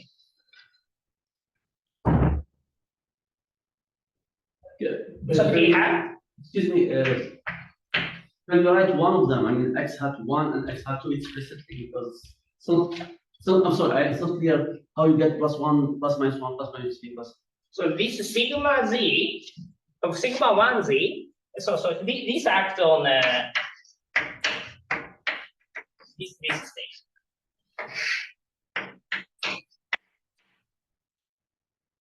Sorry, so not sigma, yeah, sigma 1z, yes. And sigma 1z acting on this is not n1. So it does not return n1, it returns minus 1 to the n1. So sigma z acting on this is just this. And so probably I can write this way. So sigma 1z is 1 minus 1 tensor 1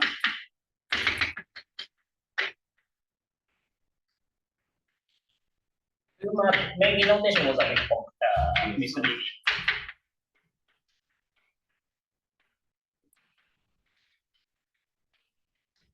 And the sigma qz 1 tensor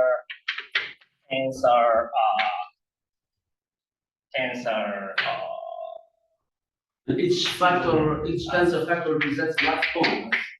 and so each of them, so if we act on them, this state, and so in the original notation, this ni was 0 or 1, and so you have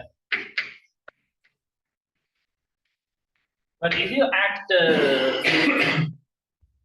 sigma iz act on this, sigma iz becomes -1 to the ni, which is plus -1. So depending on the value of the first one, this one returns ±1. And depending on the value of the second qubit, this one returns 2 times ±1, and so on.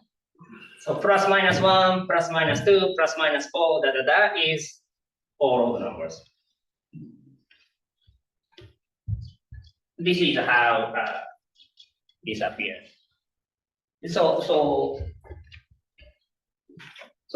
this as a value of x, we are returning ±half of delta x, ±2/3 of delta x, all the way to lambda -1 over 2 delta x, and lambda is 2. And we will send this delta x to be small value, and lambda times delta x to be large value, so that these points completely cover the important region. But practically, of course, if wave function is very localized, then you don't really send lambda times x to be too large. And if wave function is smooth, you don't have to make x too small. And to understand how big lambda is needed, how small delta is needed, actually we have to think a little bit about physics. And I will do that later. And anyway, exact same reason, probably you can easily imagine that. So first we can just use very standard Fourier transform and go to momentum basis. And by the way, on quantum computer, Fourier transform is extremely efficient. That quantum Fourier transform is very efficient is one of the sales points, very a sales point of a quantum computer. So we should use Fourier transform. And in momentum basis, so in the momentum basis, this p hat can be very complicated in a coordinate basis, but in momentum basis, this is very simple. And it just again becomes minus half of this time delta p. But you can easily calculate this. So if lambda times delta x, in my notation, this is 2r, and then delta p is 5 over r. Then again, you have this.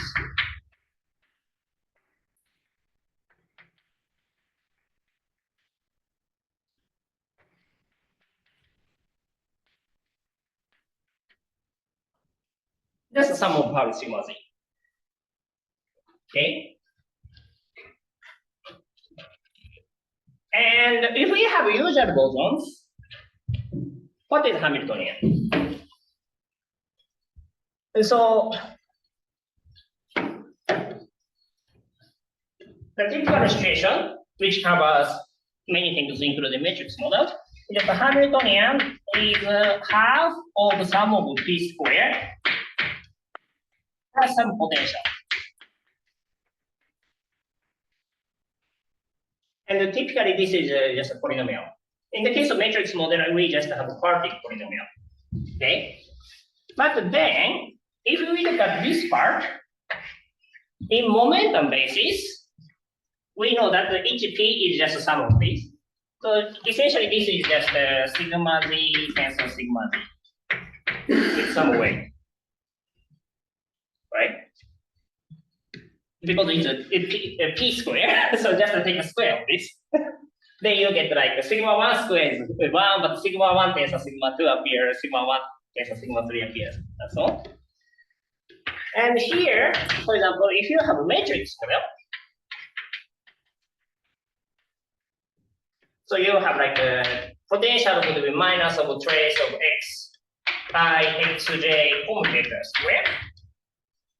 But you can write each matrix entry using the very standard boson, and then you just get a complicated party coupling, right? So basically, for example, in this matrix model space, this is just say C, P, Q, R, S, X hat P, X hat Q, X hat R, X hat S, and we can easily calculate this C just using matrix multiplication. But then each X in coordinate basis is just a sum of sigma Z. So it just becomes sum of some weight times sigma Z, tensor sigma Z, tensor sigma Z, tensor sigma Z. So all bosonic system, including the say bosonic part of BFSS, just take this form. And in terms of spin, in coordinate basis, it is, in momentum basis, this, but we already know how to simulate it. I just showed, right? And it's even simpler because we don't have sigma x or sigma y. And so the protocol is super simple. So if you want to do oh, by the way, all coefficients are written explicitly. So just using from a matrix multiplication, we can write this coefficient explicitly. And from this, this conversion rule is also very simple. So all the coefficients here can be written down. And yeah. Sorry, I mean, if you work in a momentum basis, then the kinetic term has only sigma. Yeah, but so then the position term will have other sigmas, no? So this form is in momentum basis. Yeah, exactly. And this is in coordinate basis. So what you are asking now, and I have to explain from now, is that we have to really, so what I will do is just a sandwich Fourier transform. So we wanted to do this infinitesimal time evolution, but up to higher order in delta t, this is just a minus I delta t, p square, exponential minus I p dx. Right? But what I would do is, so in each step, so first I act this in momentum basis. Then we already know this power string expansion, and I can just use that general story about spin system. And then I insert quantum Fourier transform here. It's just a unitary matrix. Yeah, it's just a unitary matrix. Also, this quantum Fourier transform is acted on each boson, so it's very simple. And then we can go to this basis, which is super simple. So we can easily act. So let's like this. So I come from quantum Fourier transform. Now we are in coordinate basis, so I can act this very easily using this parsing expansion. And then again, I quantum Fourier transform and then do momentum square and just repeat. We put the Q of t inverse, they're not quite the same. Q of t and Q of t inverse are slightly. QFT inverse QFT. Yeah. Okay, so we just repeat it. But quantum Fourier transform is very efficient. So using this Q, so our convention is Q qubits for each boson and total K boson. But this quantum Fourier transform can be done for each boson. So it's just for each boson, if I remember correctly, cost is Q squared. And for circuit is explicitly known. And then here we just have this kind of Pauli strings, but here we just have Q squared times K such term. And here we have Q to the 4 times how it becomes. And in the case of matrix model, here we have n squared. Yeah. And we have n to the 4th here. Okay. This is number of terms, and cost is just proportional to number of terms. So matrix model of any bosonic system, usual bosonic system, including matrix model, is super easy. You could put the corrections in too. You've taken small delta t, but since you know what px, the commutator is, you could have put that in as a small correction. Yeah, and also here I just used the very naive truth-like formula, but you can also do. But it truncates in this case, right? Truncating what? Since you know that since px is just a C number, I mean at some point that truncates that you see it. Maybe, yeah, I didn't carefully think about that. And also all kinds of variables, for example, like broken encoding, everything works straight away. But in the Kogut-Susskind case, they would not truncate it. And so what I will tell is we don't really need Kogut-Susskind. Yeah. So the main difference is that you have non-compact variables. Right? Yeah. And I will just rewrite the Kogut-Susskind with a non-compact variable. That's my strategy. So you put an extra potential to confine it. Yeah, that's it. Yeah. And then we can just use it. And sorry, maybe for a few experts, I can just give comment now. But remember that when the Catterall and Unz are introduced over lattice, they wanted to stabilize the scalar, but at the same time they wanted to keep supersymmetry. So that was the reason they couldn't do too much, right? But here we want to forget about the scalar, so just make mass branch. Yeah, period. And even if mass is not too big, if there is no SUSY, scalar becomes heavy anyways because of radial correction. So we don't need that. So Catterall is perfect for reproducing Kogut-Susskind. The gates you would need for the Kogut-Susskind would be much more complicated, right? Kogut-Susskind is nice. But in some sense, it's just change of variable. Anyway, so this is simple. And now I didn't even explain what is Kogut-Susskind. So I have to explain what is Kogut-Susskind. So Kogut-Susskind is a Hamiltonian version of Wilson's lattice gauge theory. So in a Wilson's lattice gauge theory, so we have lattice, and on each ring, unitary field. So there's Jn. This n would be a lattice point.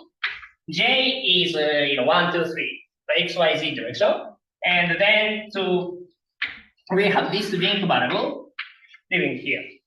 Okay, and these are n by n special unitary matrix, right?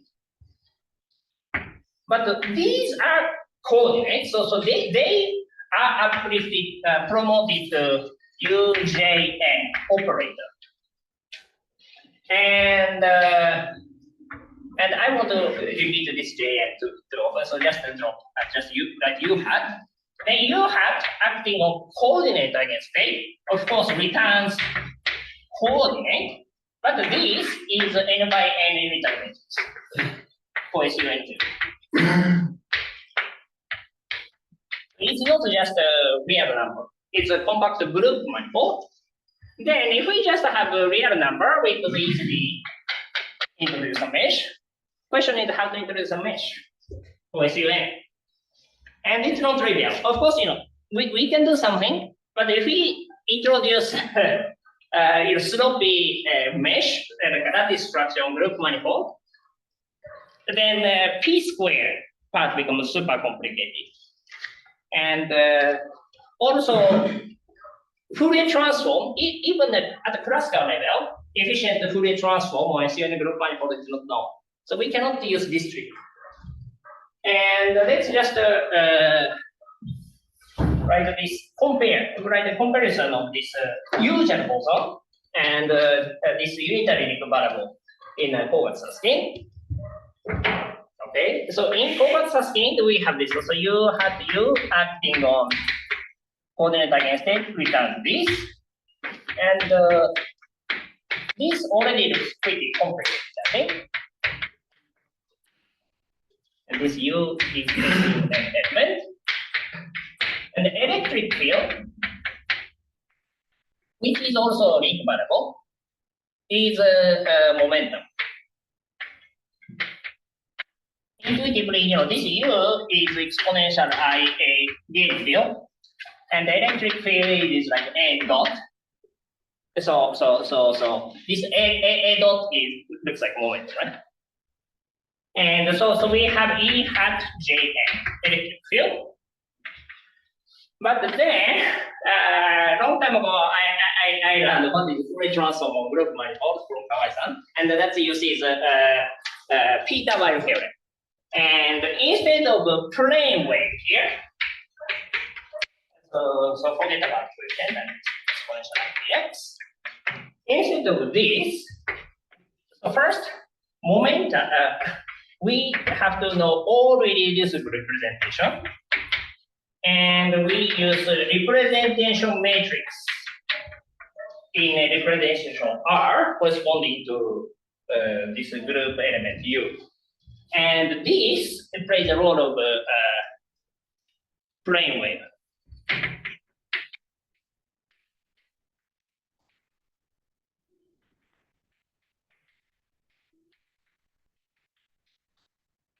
And if you take a product of two plane waves, you just have momentum. But here, you have a tensor product of two irreducible representations, and you have to calculate the Krebs-Gordon coefficient. And a calculation of Krebs-Gordon coefficient for genetic compact group is a pretty complicated problem. And I don't think there's any efficient algorithm now. And on arXiv, I even found proposal of quantum algorithm to speed up the determination of if those Krebs-Gordon coefficient. So to prepare for quantum computation, first we need another quantum computation. But this sounds very much nightmare, right? And so long story short, case Hamiltonian is too complicated. And the first attempt to put it on the digital quantum computer at theoretical level was made in 2005. Since then, nobody could figure out how to program Kogut-Susskind for SU3 in 2 or spatial dimensions on digital quantum computer in a way which scales efficiently, so avoiding exponentially large resource on a classical device. But of course, if we need more, so maybe I don't have too much time, right? So I should finish in 10 or 15 minutes. 15 minutes. Yeah, and there is a reason that actually we have to take this representation rather large, otherwise we cannot really approach it. And here just the answer of how big a quantum classical computing, classical pre-processing is needed if you want to program Kogut-Susskind on quantum device. And if you are interested, after the talk, I can explain how that is derived. So basically, so let's take A to be lattice spacing. And lattice spacing in a spatial lattice. But at each fixed lattice spacing, we have to introduce another lattice for link variable, right? And how many points are needed there? And for SUN, we need cost of classical processing.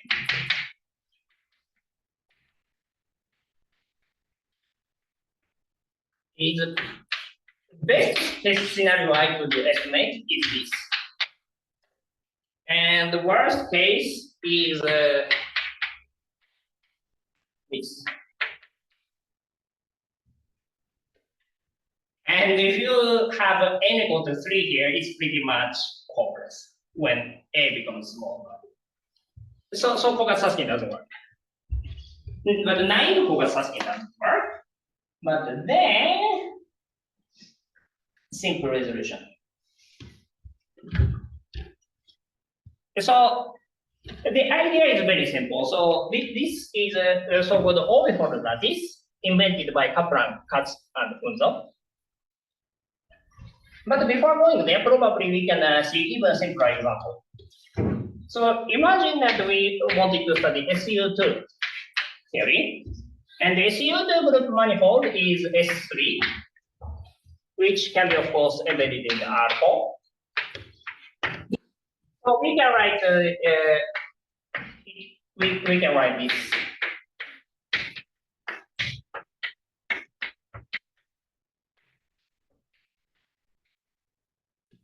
Okay. And if you write this alpha to the x1 plus ix2, beta is x4 plus ix4,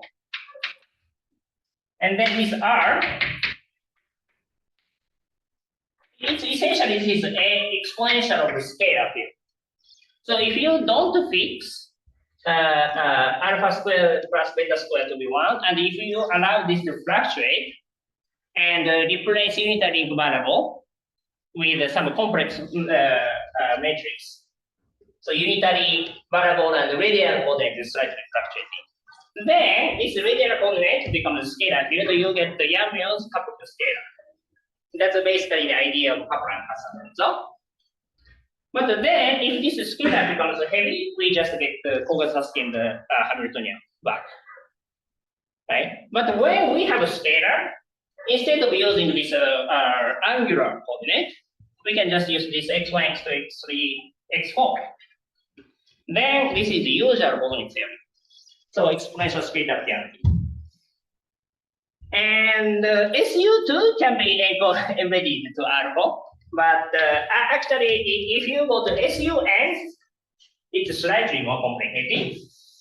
But we can still embed SUN into C to the n square. And this trick was used by Kaplan and Katz and Unzo to realize supersymmetric lattice. So they are not thinking about quantum computing. And in their case, scalar field had to exist because in a supersymmetric theory they were talking about, there was a scalar field. So they packaged the scalar field and the gauge field to form complex matrix Z instead of unitary matrix U. Okay. But now we are not interested in supersymmetry. But for the sake of quantum computation, we just take the bosonic part of Kaplan, Katz, and Unzo and use this Z. So now, if we want to do quantum simulation, we just use imaginary part and the real part of each matrix entry. You just use a boson. So the algorithm I explained can be used. But then this Z, so in their normalization, there is some normalization factors. This is just order 1 constant. And you have W times Z. And this W is exponential of A5, which is a positive definite Hermitian. And this is not 6 of U. And this U is unitary, and this is usually, so this, I should put coupling here. And you have a usual gauge field.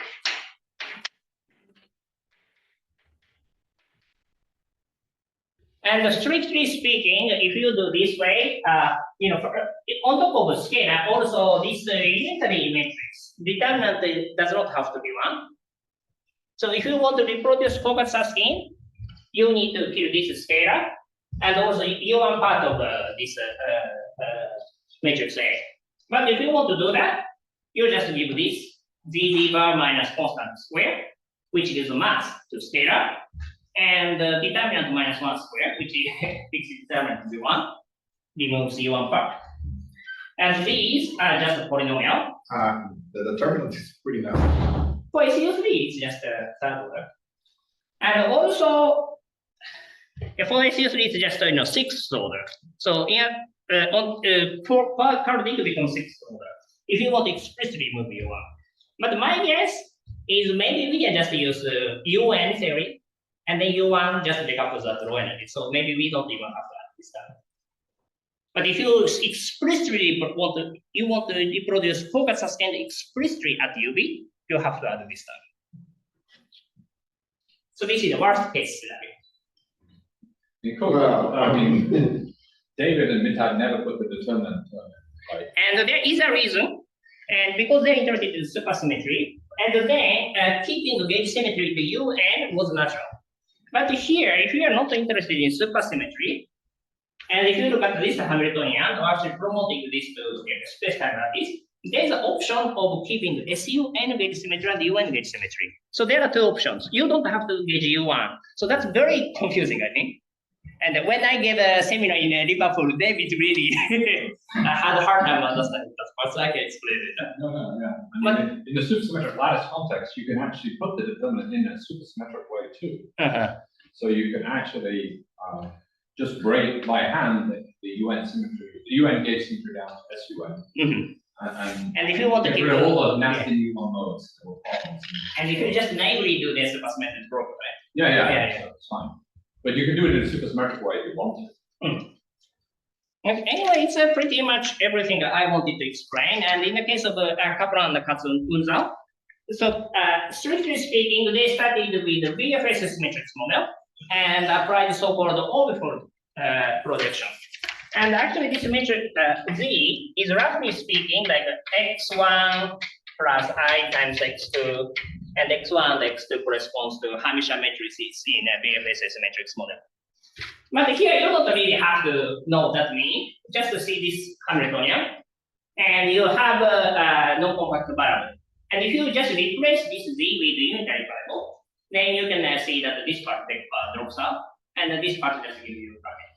Okay, and so it's this Gaussian theory capital scalar, and you can just remove a scalar plus U1 part of the gauge field. And then you get Kogut-Susskind. But practically, so in a recent paper with Gerald Wagner, I just gave, it's trivial, but I just gave actual numerical demonstration using pathing lattice simulation.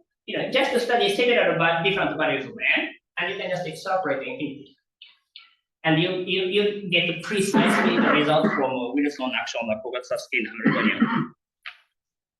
So all technical problem of Kogut-Susskind, I would say, just because people use the wrong variable, just change it to non-compact variable, nothing else is needed. It's just a trivial problem. Yeah, so that's it. Thank you.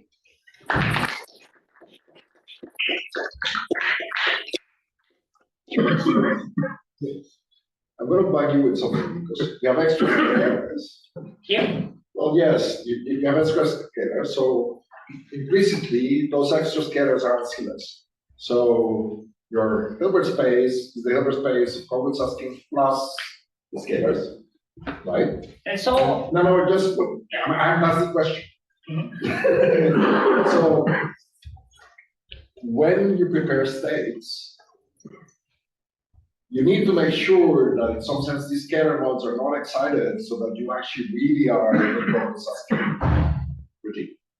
So there's a question now, which is how do you ensure that when you do all these fluid operations and all these things, that your modes don't get polluted, scalar field, degrees of freedom, which are still part of the action and are still showing up there, and the errors of the quantum computer will generate these states. So how do you clean that up?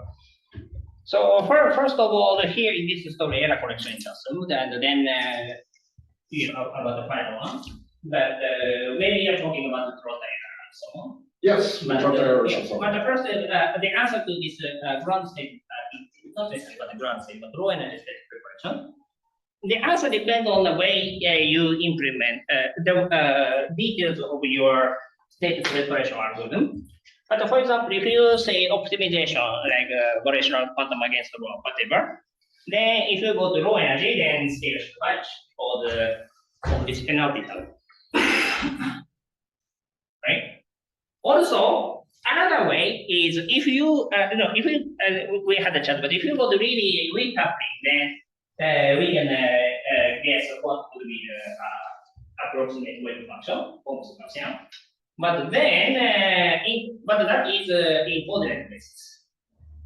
The great thing about this approach, we can use both coordinate basis and the momentum basis. Just go to coordinate basis, and then we can make excitation only in that region where scalar vanishes, right? And in the case of Kogut-Susskind, you cannot really do Fourier transform.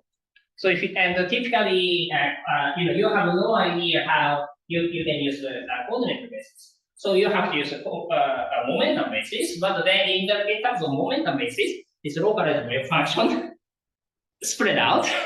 So you have no idea how to ensure that the scalar disappears.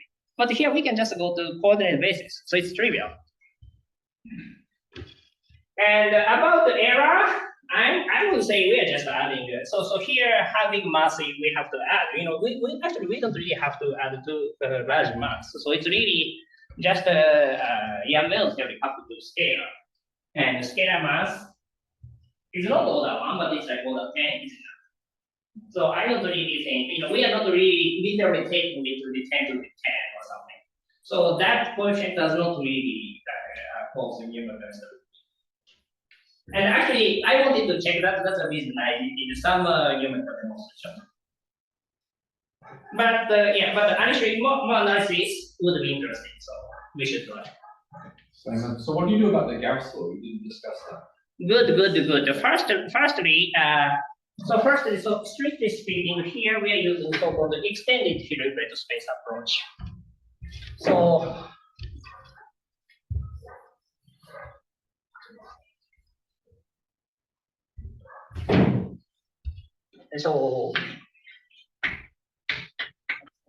free space and I usually invariant versus extended. So this is just a singlet state.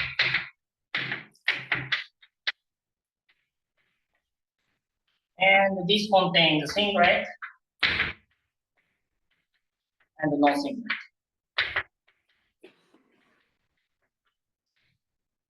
And but the singlet, of course, this extended Hilbert space include singlet Hilbert space. So use a common approach, and actually which is better, is that just prepare this extended Hilbert space with non-singlet, because otherwise you cannot even define these link variables, because link variables send gauge invariant state to non-invariant state. So if you want to define link variable, you need extended space, right? And then, but if you really care about the Gauss law, just put it as a part of state preparation issue. So if you can correctly prepare initial state which satisfies Gauss law, then time, because of gauge transformation and Hamiltonian time evolution commute, it stays in even after time evolution. Gauss law is yeah. And then of course you have to make it more precise. So you make a throttle step smaller and control that. And yeah, that's a standard thing. And many people say that, okay, if worried about that, they want to cut all the non-singlet and just encode the gauge singlet to quantum computer. Actually, that's one way ticket to disaster. Maybe I'm offending many people, but there's a reason. Because if you take the only singlet state, Hamiltonian becomes highly non-local. And just to write Hamiltonian, and also to find the circuit realization, even bigger classical resources needed. So they cannot really go to large volume or higher truncation level. So you just say you're going to do a good state preparation and a very good trotter. Is that the... Yeah. Or if you really want to penalize gauge non-singlet, for example, we can just prepare gauge generators and take the square and add it to Hamiltonian. Okay. You can also do. And because this open fold formulation is super simple, we can even add this kind of penalty term very easily. It's easy to say Hamiltonian, but when all you have access to is unitary gates, if you have an error, it stays around. It doesn't go away because there's no Euclidean evolution. It's not like you just kind of go between minus g squared, you get into the ig squared. The same preparation you do with the evolution. But Yeah, but we don't know how to do that on computer. but even like when you did the classical simulation of matrix model, of course you can discretize time evolution, and depending on that discretization, gauge singlet Gauss law could be broken, right? This is But what it we're was using very- for something that preserves the gauge constraints. But that was very just making the step side into the control error, right? It's the same thing. And but if you use gauge invariant Hilbert space, again it's even harder. It's even worse than vanilla Kogut-Susskind. And I think I think this gauge invariant Hilbert space is actually good for classical By computing. the way, I think this would also work nicely for tensor network approaches too, which also suffer from some of the same problems. Yeah. I think so. That's something would be nice to explore classically before you have a computer that can do it. You can actually see when you can implement this tensor network. And also, in a classical sense, this extended Hilbert space is dimension is exponentially large. But if you actually look at count the number of qubits, it's just like a 30% or 50% addition.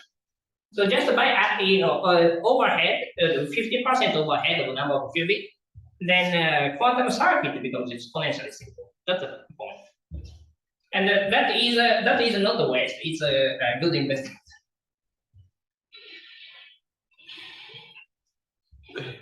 Perhaps we should break and go to coffee.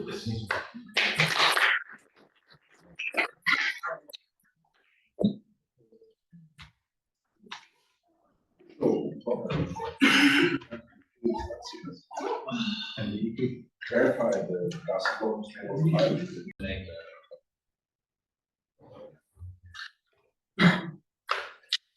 It's a pleasure to welcome David to tell us about staggered bosons and supersymmetry. Thank you. Well, I'm going to thank the organizers for putting this together. Apparently, Simon is also an organizer. He said this was the easiest thing to organize in the world. Thank you, Simon. No, seriously, it's good to be back in Dublin. So I'm going to talk about staggered bosons and supersymmetry. So you already heard about staggered fermions. Staggered bosons is roughly the same thing. I'll explain what they are. But usually when people talk about staggered bosons, this is a name that is not standard. I'll explain what that actually is. So what's the motivation? So when I started thinking about this, I was thinking about quantum computer simulations for field theory. And then part of the problem with quantum simulations for field theory is that you need to work in some type of discretization. The Hilbert space of a field theory is usually infinite dimensional, and the Hilbert space of a quantum computer is finite dimensional. So it's very hard to fit an infinite dimensional space in a finite dimensional space. So one has to figure out what's the right way to think about a finite dimensional Hilbert space that goes a quantum theory. And the usual discretization that people think about is you just put things on a lattice in a Hamiltonian. And then if you talk about people who worked on supersymmetry, they'll tell you that it's not easy to get supersymmetry on a lattice. It's not impossible, it's just not easy. And usually when people talk about supersymmetry on the lattice, they're talking about not the Hamiltonian version, which is what quantum computers do, but the Lagrangian version, which is slightly different. So what I'm going to talk about is Hamiltonians. And then the natural question is, how do we get nice gapless Hamiltonians for bosons? I'm using language of condensed matter physics, but this is the same statement as how do you go to a continuum limit and get a phase transition and get critical exponents and things like that. So the continuum limits make sense. The continuum limit makes sense when things are kind of gapless and you have some nice, hierarchy of scales that lets you separate the lattice artifacts from the continuum physics. So part of the goal is to figure out, is there some nice structure that one can. Okay. So there's two things that are confusing about quantum field theory. Is that usually we think of fields, and on the lattice we think of qubits on the lattice sides, and they're not necessarily the same thing. So the standard construction when people think of a lattice field theory is you take a bunch of qubits or a bunch of spins, you put them together on a lattice, and then you do a spin-spin Hamiltonian with the spin degrees of freedom. This is one way to think about Hamiltonians in the lattice. So you just take a tensor product of Hilbert spaces, and total Hilbert space is this tensor product. And then if you have a local Hilbert space computed at each side, you're specifying the UV degrees of freedom exactly, because you're saying at each side I have exactly so many degrees of freedom. And then you build the fields on top of that Hilbert space by saying you have some local operators and the low energy excitations of a vacuum. So this is the standard way of porting something from a lattice to from a quantum field to a lattice. Is just put a bunch of spins and arrange interactions and do things that way. There's something else you can do, which is an alternative, which is slightly more general, which is forget about how you arrange the spins. You can also put operators on the lattice sides without worrying about what Hilbert space you're representing precisely. So there's another way of doing physics, which is you start with an algebra and then you quantize representations of the algebra and to give that whatever it is. So if you start with an operator algebra at each lattice side, you basically have to assign generators for an operator algebra or sister algebra if you want to, because you need to be able to take adjoints and build a Hilbert space. Then you can say that the list of operators are the things that you can build from the algebras at each side.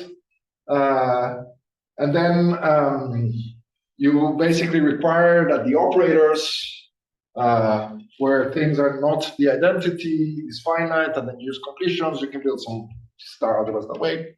And the idea is that if you have qubits, like you had before, then the local algebra on each side is the algebra of n by n matrices of the corresponding qubits, and then you can basically turn your qubit problem into an algebra problem.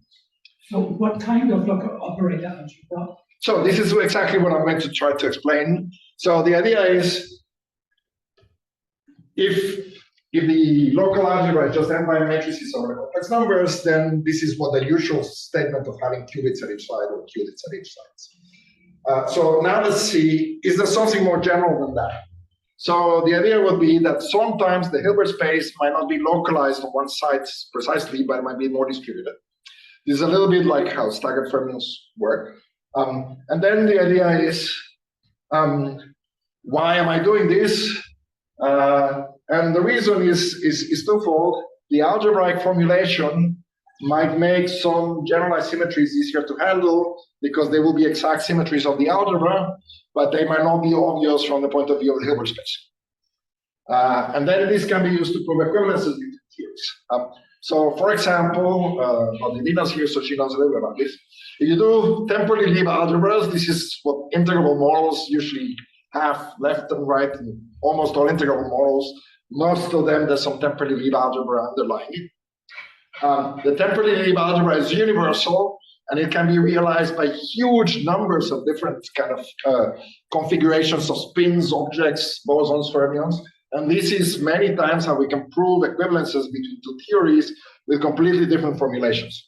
So you make an equivalence of the algebras, and if the algebras are the same, and the representation is the same, you can do a map between one realization of your theory and a completely different realization with some other dual variables. So the idea is that if you have an algebraic formulation, you might be able to cheapen some of the arguments that prove equivalences between two theories. Okay? This works only in two dimensions, but how? I know. So I'm going to talk of what is a staggered field more generally for bosons. So a staggered field basically is a system where the local algebras at each side, the generators that I attach to each side, are identical. So at each side, I have the same algebra. And then I require that for the theory to be local, the local generators commute when they're sufficiently far away. So I'm going to take that to mean that if I have a lattice with links, anything which is not connected by a link, they commute their far away. Okay? So the idea is that operators are allowed to not commute from the point of view of the generators, only if they share a common link or if they're on the same lattice side. Okay, so you can have both. And then it depends on the connectivity of the lattice, how things behave. So the idea is that we're going to push all of the information of the quantum problem to what's happening with the commutation relations on the links. Okay? So the qubit example is trivial. all generators at different sites commute because their n by n matrices on each site, and therefore they commute. And so the idea is that the standard construction of a quantum field where everything commutes on a lattice per lattice site is the trivial example. And then the algebras that are interesting are the ones where this doesn't quite happen. And then the idea is to find some nice algebras that we can work with. Okay. So I'm going to now talk about staggered bosons and their Hamiltonians. And then I'm going to say why these things lead to non-invertible symmetries. And then I'll talk a little bit about staggered closed, not really, but I'll give you an idea of how they look like. And then I'll tell you about how to put a staggered boson and a staggered fermions supersymmetry and why this is natural. And then I'll tell a little bit about the Susskind models. So what's the idea? A staggered boson is like basically a half boson on a lattice. So instead of having an x and a p at each lattice site, you just have one variable. It's a Hermitian Q, so you have half as many variables per site. So you can think of it as a half boson. And since Q is a boson, it commutes with itself, so the commutator will be trivial. So I have to export the commutators to the links between sites. So basically, I push the non-trivial Poisson bracket or commutators to the links, and I say my nearest neighbors Q have some non-trivial commutation relation, and then it's a C number for simplicity. So I'm going to have something which is some distributed Heisenberg algebra where the things that nearest neighbors do not commute, but they commute. The commutators are C numbers. So how do you make a boson, a half boson in 1D? The commutators need to not vanish on the nearest neighbors. If you on top of that impose translation invariance in one dimension, then you're stuck with a sign. It's either +1 or -1 up to normalization. And then if you want a non-trivial Poisson bracket, you are reduced to saying all my nearest neighbors in one dimension is going to be +1 to the right, -1 to the left. And that's the one that is translation invariant, because if it's -1 to the left, then from the left to the right is still +1. So you basically have to put it as a +1 to the right and -1 to the left. And then there's a factor of I, which is the usual I from IH bar, commutators in quantum mechanics.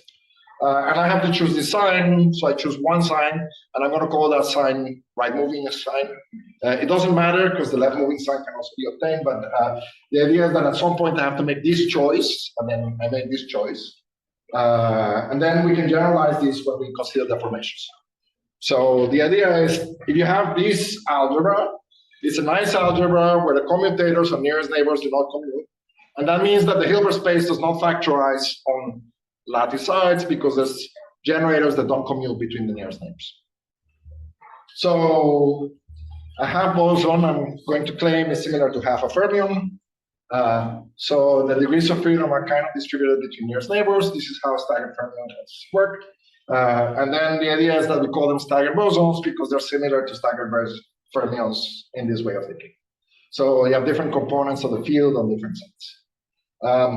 For fermions, and this is what Simon was saying, staggered fermions in 1 + 1D are also a Majorana of fermions. So if you have staggered fermions in 1D, it's one Majorana fermion per site. And then there's a standard Hamiltonian of nearest neighbors of these fermions, which is this kind of chain Hamiltonian. And then you also know it as the Ising model. So the Ising model is free fermions, so that there's some other ways to talk about this physics. I think I would call them reduced staggered fermions. These are still staggered fermions. Okay, so Sorry, I sort of missed one essential point. Your time is continuous? Yes. Yeah, okay. It's Hamiltonian physics, so time is continuous. If you want to make this on a quantum computer, then eventually you have to deal with discrete time steps with a quantum computer. But here, time is continuous, space is discrete. So the Poisson bracket is a constant matrix and it's antisymmetric. And therefore, it kind of putatively defines a phase space, because if you have the Poisson bracket, then you can quantize bars everywhere, and it defines a phase space. So the idea is that I'm going to pick a translation invariant Hamiltonian. So I had a translation invariant Poisson bracket. I write a translation invariant Hamiltonian. This is going to be my Hamiltonian sum of Q squared. It looks very silly as a Hamiltonian. It's just a bunch of things that are kind of independent of the neighbors. Is just Q squared. It looks like a neutral local thing. However, because the commutators between nearest neighbors are non-trivial. When you compute the equation of motion of a variable, you end up picking information about the neighbor. So the equation of motion picks some generalized version of some discrete derivative on the side. And this looks, if you look at this and you are naive, you would say, oh, this is just a chiral boson, and this is a discretization of the chiral. For those of you who know lattice H theory, and for those of you who are paying attention to Simon this morning, this is not good enough because there's doublers. And then, as I said, notice that the dynamics is not trivial. And then it's basically induced from the non-trivial Poisson bracket, the neighbors. And then the equation of motion are linear and translation invariant. So you can solve all the modes by Fourier decomposition. And then you get this kind of W of k equal to -2 of sine k, and there's 2 zeros sine k. So the low energy physics in Hamiltonian physics is low frequency, not low momentum. This is something that, you know, when we talk about low energy physics, it's low energy physics, not low momentum physics. K equal to 0 is 1, 0. The other one is at k equal to pi. So there's modes at k equal to 0. Is at the standard, let's say, left mover. And then the one at k equal to pi will be a right mover. And then the Nielsen-Inomiya argument predicts doublers. And then the system kind of finds it at the kind of half point of the Brillouin zone where you go to the other crossing. It's straightforward to quantize. The raising and lowering operators depend on the sign of omega k. So if you have a mode that has positive frequency, you call it a raising operator. If it has negative frequency, you call it a lowering operator. And then the mode at momentum k is conjugate to the mode at momentum minus k, and then you get this system. Now, this system is very nice. The left movers are k approximately equal to 0. K approximately equal to 0, you produce things that kind of are very aligned in the nearest neighbor, so that's like ferromagnetic waves. And then the right movers are anti-aligned because it's a k equal to pi, so it's maximally anti-aligned. And then in condensed matter physics, that will be called Néel-ordered. So the two modes, one of them is kind of very low momentum, everything looks the same, and the other one is as anti-aligned as possible. So it's this is how the mode is different. And the important thing is that omega of k is a single valued function of k, and it is smooth. So if you're negative at some point and positive at some point, if you're in a circle, you have to cross from negative to positive at some value and then go back at some other value, and that's the doubler. Okay, so if you try to deform this shape, you're still going to get two crossings of 0, so the masses are not going to be lifted and the bosons are protected. Okay.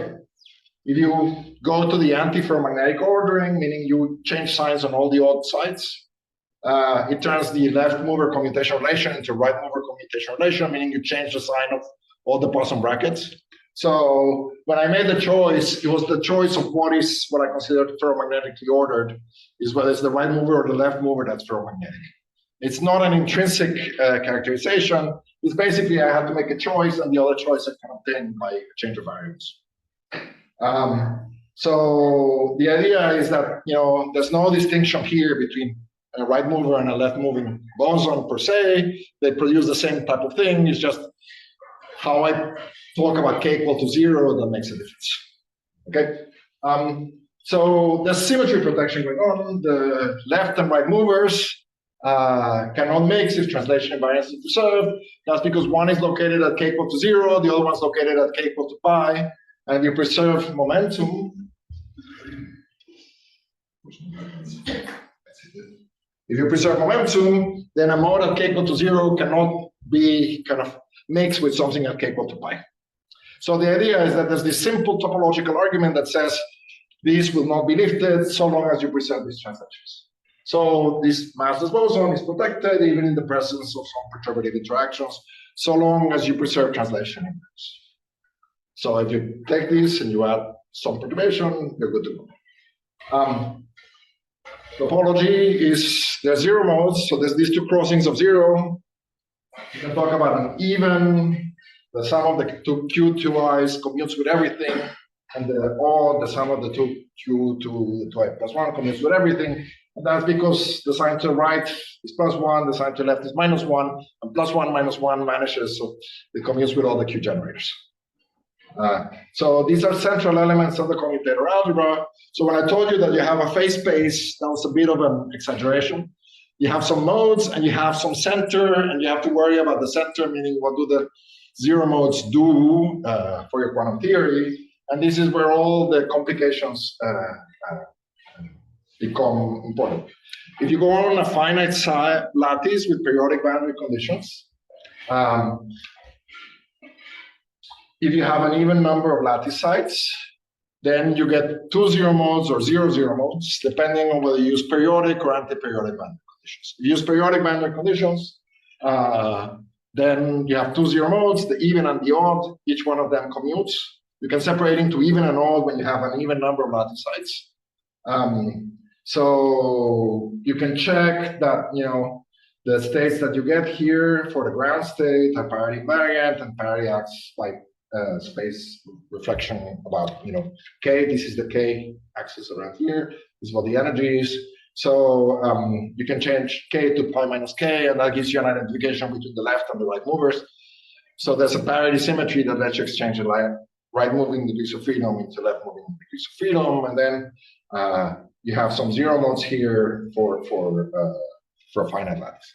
If you're perverse and you put an odd number of lattice sites, then there's an odd number of zero modes. That's because the boson bracket is an n by n matrix. If n is an odd number, there's always at least one zero. So the number of zeros on an antisymmetric matrix, the eigenvalues are always paired between plus lambda and minus lambda, and if you have an odd number of eigenvalues, there's always one that has a zero eigenvalue. So for these states, parity is broken, meaning that the quantization of the zero of the left movers and the right movers become different. And then you can have zero modes for something that will be left moving, or zero modes for something right mover, depending on whether you use periodic or anti-periodic boundary conditions. So the idea is that in this case, when you have an odd number of lattice sites, parity is broken. So there's some relation between parity breaking and the number of lattice sites. And this is an anomaly, meaning that you can distinguish between an odd and an even number of lattice sites just by the Lorentzian physics, by the number of zeros. So are the two zero modes just zero frequency for left movers and zero frequency for Yes. right movers? That's a bit strange, isn't it, for bosons? Wouldn't you normally expect one zero mode from the zero frequency for both left? I mean, okay. So I'm going to tell you the string theory answer. One is winding and the other one is momentum. Right. So it's, I see. So the idea is that there's a zero mode for winding and one for momentum. Okay. If you do things in an open interval, you get one zero mode if there's an odd number of sides, and you get no zero modes if you have an even number of sides. And this is similar to string theory when you do Neumann-Neumann versus Dirichlet-Neumann conditions. Now, if you've studied Kitaev at any point in your life, this is very similar to the counting of zero modes for Majorana fermions. So when you put Majorana fermions on a site, the Majorana fermion mass matrix is a quadratic form that mixes the fermions, and then it has to be antisymmetric because the fermions anti-commute. So you pair the Majorana fermions and make a mass, but there can be an odd Majorana fermion standing out. This is what produces these Majorana fermions on the endpoints of some lattices. So you need to pair two Majorana fermions to get a frequency. So there can always be a zero mode if the number of sites is odd versus even. And again, this is this parity type statement that you can detect the number of the parity of the number of sites by just something about the zero mode. So this is a statement about anomalies in that, something about the deep UV, which is whether the number of sites is even or odd, becomes something about whether the number of zero modes in the topological sector or very, very low frequencies is even or odd. Okay. Now we go back to the problem of what is translation symmetry. So translation symmetry is the statement that from the point of view of the algebra, sending Qj to Qj plus 1 is an automorphism of the algebra. I preserve all the boson brackets and good. The problem is the zero modes. It turns the zero mode of even sides into the odd sides and the odd sides into the even sides. So when you quantize the theory, since these are central elements, These will have some eigenvalues, C odd and C even, and that's part of the physical theory when you build a Hilbert space. So, as an algebraic statement, there's going to be some list of numbers, but there's no inner automorphism of the algebra that turns C odd into C even, because this commute with everything. So you have to get outside the algebra to turn C odd into C even and C even into C odd. So the statement is that even though this is an automorphism of the algebra, it's not inner, so you cannot generate it from the algebra itself, and it might not be generated by unitary transformations in a Hilbert space. So the Stone-von Neumann theorem, which is the statement that if you have some non-trivial Poisson bracket and some, quantization into harmonic oscillators, that is unique, and therefore if you have an automorphism that preserves the frequency, you can basically convert that and elevate it to a unitary operator acting on Hilbert space. Stone-von Neumann doesn't apply to the central elements. Okay? So the Stone-von Neumann guarantees that all the oscillator modes can be mapped, but not the zero modes. So whether this is a symmetry or not depends on which representation of the zero modes one has. So all of the statements about whether translation is a symmetry or not boil down to a statement of whether the eigenvalues that I have available in C odd and C even can be paired with each other. So this is a statement about the representation. It's not about the algebra any longer. So quantum theory is more than an algebra. It's the algebra plus a representation on a Hilbert space. And then if you just start with the algebra and you don't know what the representation is, you cannot tell for sure if something is a symmetry or not. It's definitely a symmetry of the operator algebra. It's not a symmetry necessarily of the Hilbert space. Okay, so at the level of zero modes, we have no guarantee. But if you act twice, you restore the zero modes into each other, and then you know by Stone-von Neumann that you can elevate anything to unitary translation. So translations by two are definitely a symmetry. So the statement is that acting twice is guaranteed to be a unitary symmetry, and it's a symmetry in the sense of Wigner. Acting once, you might run into trouble. So translation by one is only a symmetry on the subsector of representations where the labels that I attach to the C even and the C odd can be swapped into each other, and that depends on what Hilbert space I have actually on hand. Now, basically, if you've learned about non-invertible symmetries somewhere else, this is what they look like. Translation by two is okay, translation by one is fishy. So how do you turn it into a symmetry? You add a projector that says you act as a symmetry when you can, and when you can't, you extend by zeros. So the idea is you add an extra projection onto Hilbert space, and then the D is some half translation where it makes sense, meaning that it involves a projector onto only those states where it makes sense, and everywhere else you extend by zero. So you project onto the right set of states, you act with the translation symmetry, and on the states where you cannot act and find a partner, you just extend by zero. And then that's a symmetry that commutes with a Hamiltonian. So it's a symmetry in the sense that it's an operator that commutes with a Hamiltonian, but it's not a symmetry in the sense of Wigner that is generated by a unitary transformation in Hilbert space itself. So what does the algebra look like? D is equal to D times pi. And when you square D squared, when you do translation by two, by acting on translation by one twice, to act translation by one, you have to do this projector. So you get translation by two times this projector. And then in the low energy limit, translation by two is basically nothing. That's lattice scale. That's translation by nothing in the continuum limit. So D squared is equal to pi. That's what usually people call the non-invertible symmetry, that a symmetry squared is a projector. And its projectors are non-invertible, so it's non-invertible symmetry in that sense. That's what the name comes from.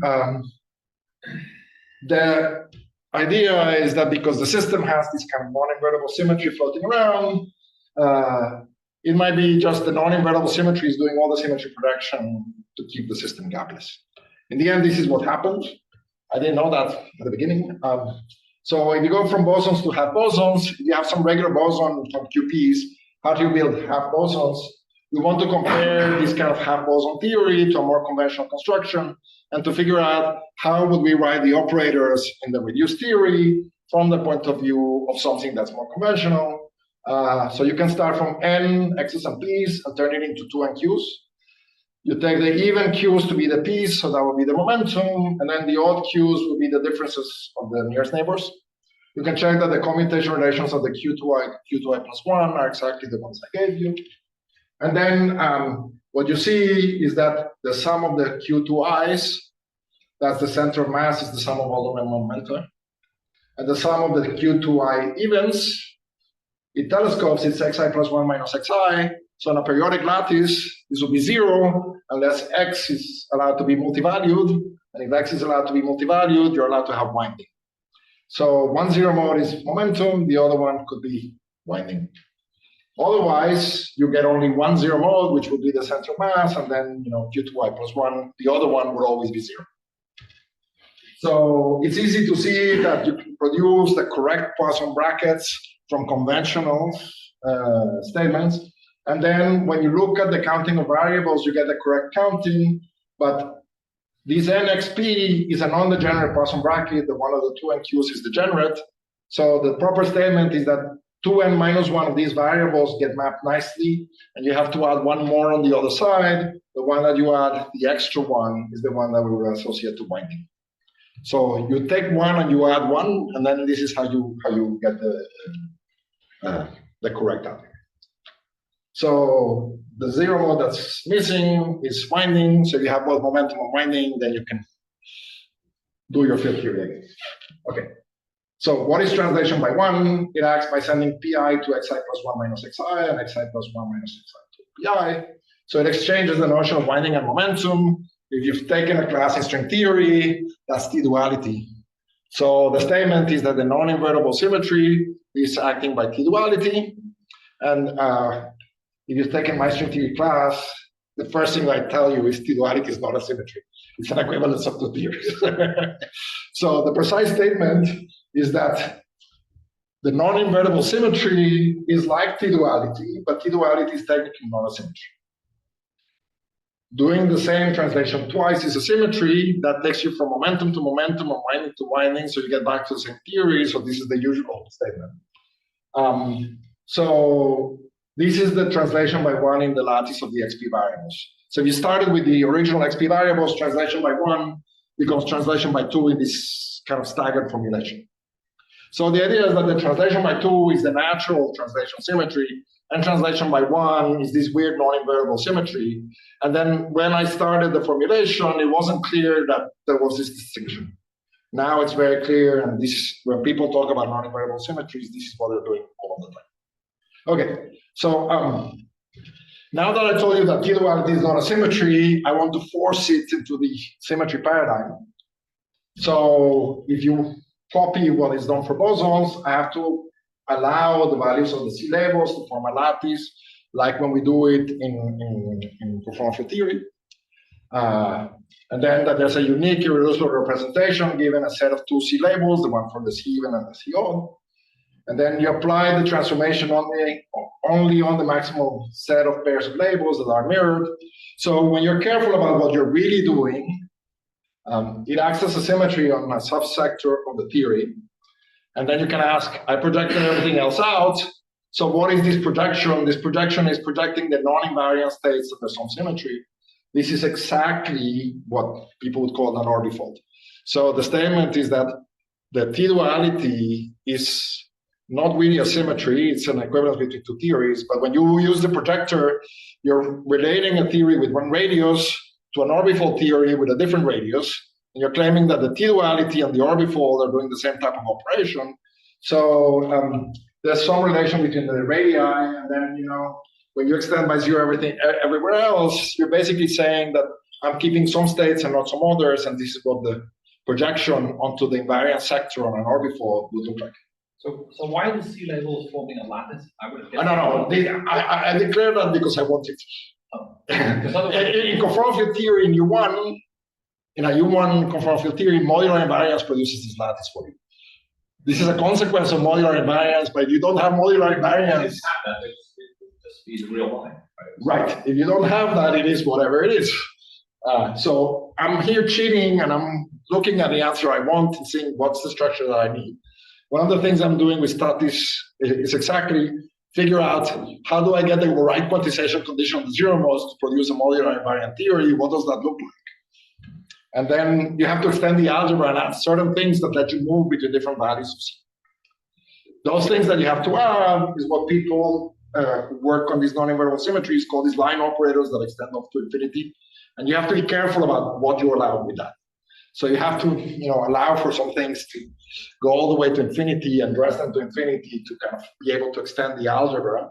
And then when you put it on a periodic circle, you forget that there was an infinity, and you just say that the operators that were dressed all the way to infinity survive, even though they would have some dressing to infinity. So there's some trick.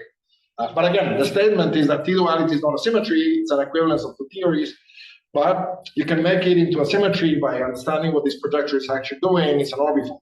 So if you apply T-duality and you apply an orbifold and you land on the same theory, that specifies what the radius of the conformal theory is. And then there's some conditions between the radius of the orbifold and the radius of the U1. Okay, so what's the symmetry algebra? It's D squared. This is the T-duality, which is the non-invertible symmetry. And if you look at some of the papers on non-invertible symmetries, they tell you T-duality is a non-invertible symmetry. D squared is translation by 2, which in the continuum limit becomes the identity times the projection. So this is the projection to match labels. This is, in a sense, what you get. Okay, one more thing. So I said modular invariance. I have to put it by hand. I have not described the origin of the quantization of the C values. We basically need to do something. I'm working on this right now. And then we can restrict ourselves to consider lattice of charges that are compatible with the free scalar. That's another way to say that if you do it right, you're going to land on what you knew already.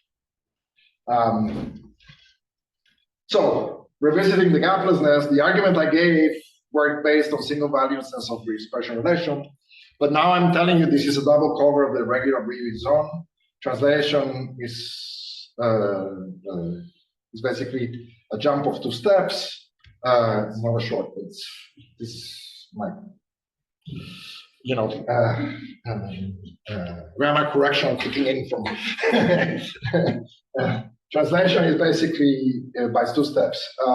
So the limit of 0 quasi-momentum for left movers and right movers get mapped to different points in the double cover. And then this is what Simon was talking about, that the values of gamma 5 for one is 1 and for the other one is -1. The -1 difference in the square root of how you go to the Abbreviated zone is exactly the statement that T-duality acts by -1 on left movers and leaves the right movers intact. So this -1 that shows up from whether you're a left mover or right mover ends up being related to the fact that in T-duality you act by +1 or -1 depending on whether you're left mover or right. Okay, so supersymmetry. So all of this was bosons. So I told you that staggered bosons have nice symmetries and they're gapless and they're nice. So what are the ingredients? I'm going to take a staggered boson. And I'm just going to invent a supersymmetry by saying that for every staggered boson, there's a fermion variable on the same sides. And if I have a real boson here, I put a real fermion over here, also known as a Majorana. So my ingredients will be a boson at each side and a fermion at each side. I have a staggered boson, and I have a Majorana fermion. And then I'm going to write a supersymmetry that I like, which is the simplest supersymmetry that I could possibly imagine, which is the local boson times the local fermion with some conventional factor square root of 2. And then the question is, if this is my supersymmetry, does it square to something nice? So if I compute the square of the supersymmetry, there's a term that comes with a fermion squared at the same site. That will give me 1/2 of QS squared. That was my boson Hamiltonian for my staggered boson, so I should declare myself happy. And then for the fermions, at different sites, I get theta S, theta in some other place, and then I get QS, QS +1. And the fact is that there's some ordering. So if I restore the correct ordering, I pick up the commutator of the Qs. So I get a factor of I, theta S, theta S +1. And the factor of I comes because the Q commutators have an extra factor of I. Okay. How many of you recognize this thing over here? No, Simon recognizes it. There's a fermion on one side times the fermion on the next side, Majorana fermions. This is what's called the Majorana chain. The Majorana chain is also known as Ising model. And the idea is that you get a free boson and you get a standard free fermion.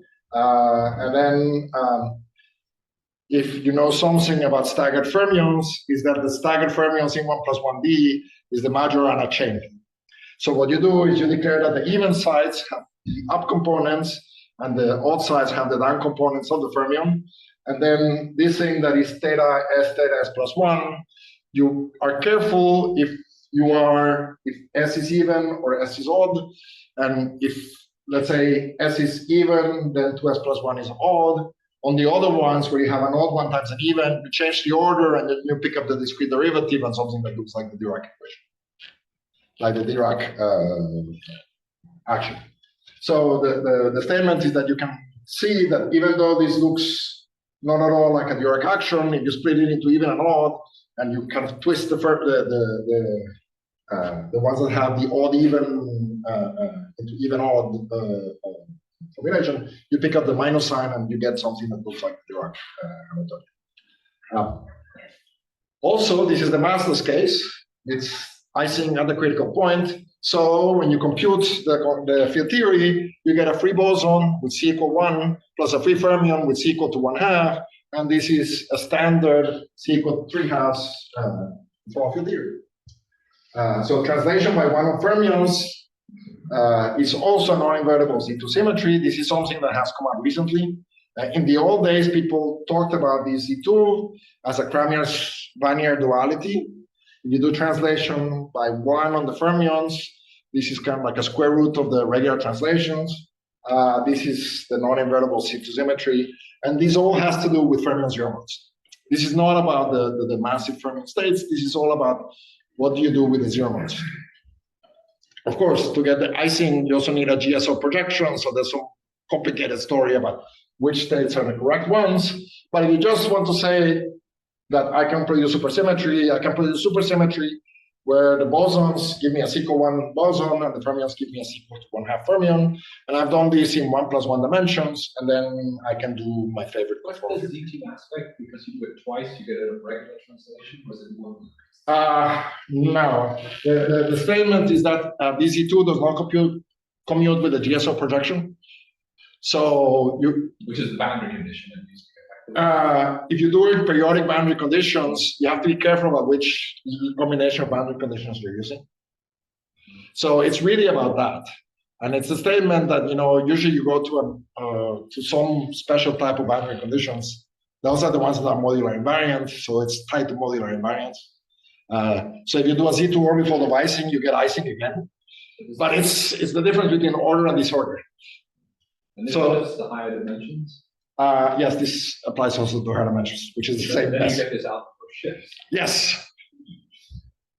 But that's a non-invertible symmetry. So. Technically, it's not an invertible symmetry because it acts on the zero modes in a funny way, and you don't know if the zero modes will be preserved properly by the translations. Right? The non-zero modes just go along for the ride. It's all about topology of the zero modes. So it's really about what do you do with the zero modes and what do you do with the topology. So all of these statements about non-invertible symmetries are about topology of the zero modes. And therefore, this is why there's so much in topological field theory, is because if you get rid of all the other modes and the only thing you care about is the topological zero modes, these things can sometimes even exist even if you gap the system. And then it's all topology. In any case, now I want to study how do I deform the theory. So I can add parameters. So I can take my Q, add parameters, take Q squared. I get alpha I Q squared and alpha j theta. Okay, this is just a statement that I can change my Hamiltonian and add coupling constants everywhere I want to. And when I square it in my supersymmetry, I'm going to get some local couplings. The important thing is that if I didn't change the algebra, the fact that something was central will not change if I change the Hamiltonian. If it commuted with everything before, it will commute with everything afterwards because I haven't done anything to the algebra. So the bosons will stay massless. They'll have some zero modes. And therefore, by supersymmetry, the fermions will also have some zero modes. So even though I've added some kind of position-dependent coupling constants over here, because I added them in this particular way, I retain the zero mode structure. And therefore, the bosons are still massless, and by SUSY, the fermions still survive as massless. So the couplings are not completely there. However, If I change variables to q to the alpha I qi, then I can restore my Hamiltonian that looks like q squared. I can restore my supersymmetry that looks like sum of qi I. And the price I pay is that the commutators now depend on position. So I change variables and I've made the commutators depend on position. And the statement is that if you just change the values of the commutators more generally, these are more general deformation than what I described, and this can destroy the center. So the statement is that if I go from the q variables and they form the Poisson bracket instead of the forming or the Hamiltonian, then the deformation of the Poisson bracket can destroy the center. For example, we can stagger the commutators. So if you do theta 2i plus 1 plus b, theta 2i plus 1, theta 2 plus 2, these are one number, this is a different number, for b different than 1. This is the ZZ coupling in Ising, this is the transverse magnetic field. And if you know something about Ising and transverse magnetic field, you know that there's a single point where the magnetic field is equal to the Ising strength. And there you have a gapless fermion. And when b is different than 1, you've got the system, the theory is not conformal anymore, it has a trivial infrared. So when you make b different than 1, you got the system. So the Poisson brackets, the bosons will have a Poisson bracket of 1 from blue to the red side to the right, and b from the red side to the right, the blue. So this very simple thing where I change 1 and b, I broke translation invariance by 1 and I kept translation invariance by 2. I'm keeping translation invariance. I'm able to gap the bosons, keeping them staggered. And on top of that, they end up being supersymmetric related to this Ising model. So I can do this while keeping supersymmetry. And I can basically have a supersymmetric partner of a massive fermion being one of these staggered bosons. And then, you know, cheap and easy. So free field theories, everything is good. Okay. Now let's do things on a square. There's two ways to get translation invariance. One is to basically say, pick Poisson bracket 1 to the up and 1 to the right, and if you follow things clockwise, and everything is translation invariant, then from this one to the next one, you get 1 minus 1 because you've changed the order of which one is the left versus the right. And then when you go around this plaquette, you get 1, 1, minus 1, minus 1. You take the product of these things, the product of the plaquettes is 1, this is 1, this is the naive periodic. So total phase around the plaquette is 1. There's another way that you can do it, which is you have Poisson bracket 1, 1, 1, minus 1. So when you go around the plaquette, you can get a minus 1. When you go at a minus 1 around the plaquette, the system is not naively translation invariant because if I do translation by 1, I cannot match the signs correctly. However, if I do a Z2 transformation at the same time, this is like coupling my Qs to a Z2 gauge field. So something can be translation invariant if at the same time I do a compensating gauge transformation. So in the case of staggered fermions, you'd have a Xi, another phase that comes in when you do the shift.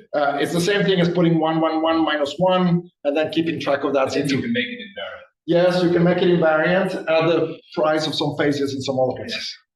So the statement is that this one is the one that's actually interesting. This one is actually boring for different reasons.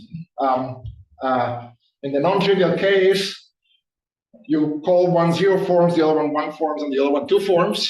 So the minus 1 that you get from the 2 forms to the 1 forms is the one associated to orientation of the links. That difference of the 2 paths is related to the cohomology relation d squared equal to 0. So the fact that it's 1 in one direction and minus 1 in the other one is the thing that tells you that if you go this way and you go this way, the two things cancel out, and it's that the d squared is equal to 0 because you have to pick both paths and superpose. So the sign difference of the 2 paths is related to this cohomology relation, and then you realize that the thing that you're doing here with bosons, if you add supersymmetry, is the same thing that you do with fermions that's associated to this d squared equal to 0. So the statement is that the one where the plaquette is minus 1 landed us exactly into this kind of system where you're kind of picking up cohomology for free without realizing it. This was so translations by 1 become non-invertible symmetries. This is what's in lattice, I think someone was calling a taste symmetry. Is that what they call it. It's some type of flavor symmetry. Yeah, I don't understand the non-invertible part. Yes. So they're non-invertible symmetries because when you consider the bosons, you're mucking up the zero modes. So the statement is that for every boson zero mode, you have a corresponding fermionic zero mode that's associated to it, and then you're still changing fermionic zero modes into fermionic zero modes. Central elements. You have these central elements that commute with the Hamiltonian. For the fermions, they're not central elements of the fermionic algebra, but they commute with the Hamiltonian. So when you do a GSO projection, or when you project things onto a corresponding Hilbert space that has nice properties, what you do with these fermions matters, and then these zero modes will go into other zero modes. So the statement is that if you take reduced representations where the total product of the gamma matrices or the theta is equal to 1 or something like that, you might not be able to land on the same Hilbert space. Right? So if you put a projection in there, then you run into the statement that there's a non-invertible symmetry that might change the chirality of the total fermionic wave function in the total space. Okay. So the statement is that if you just want to add parameters on the Hamiltonian, you can do it. But I told you that you could also mock up the Poisson brackets and keep the Hamiltonian as a sum of Q squared and keep the supersymmetry. You can keep translation symmetry that's non-invertible and have anisotropy this way. And this is hard to do if you're just changing the coupling constants in the quadratic and the Hamiltonian and do the algebra first. So you can keep the non-invertible symmetry and you can add anisotropy.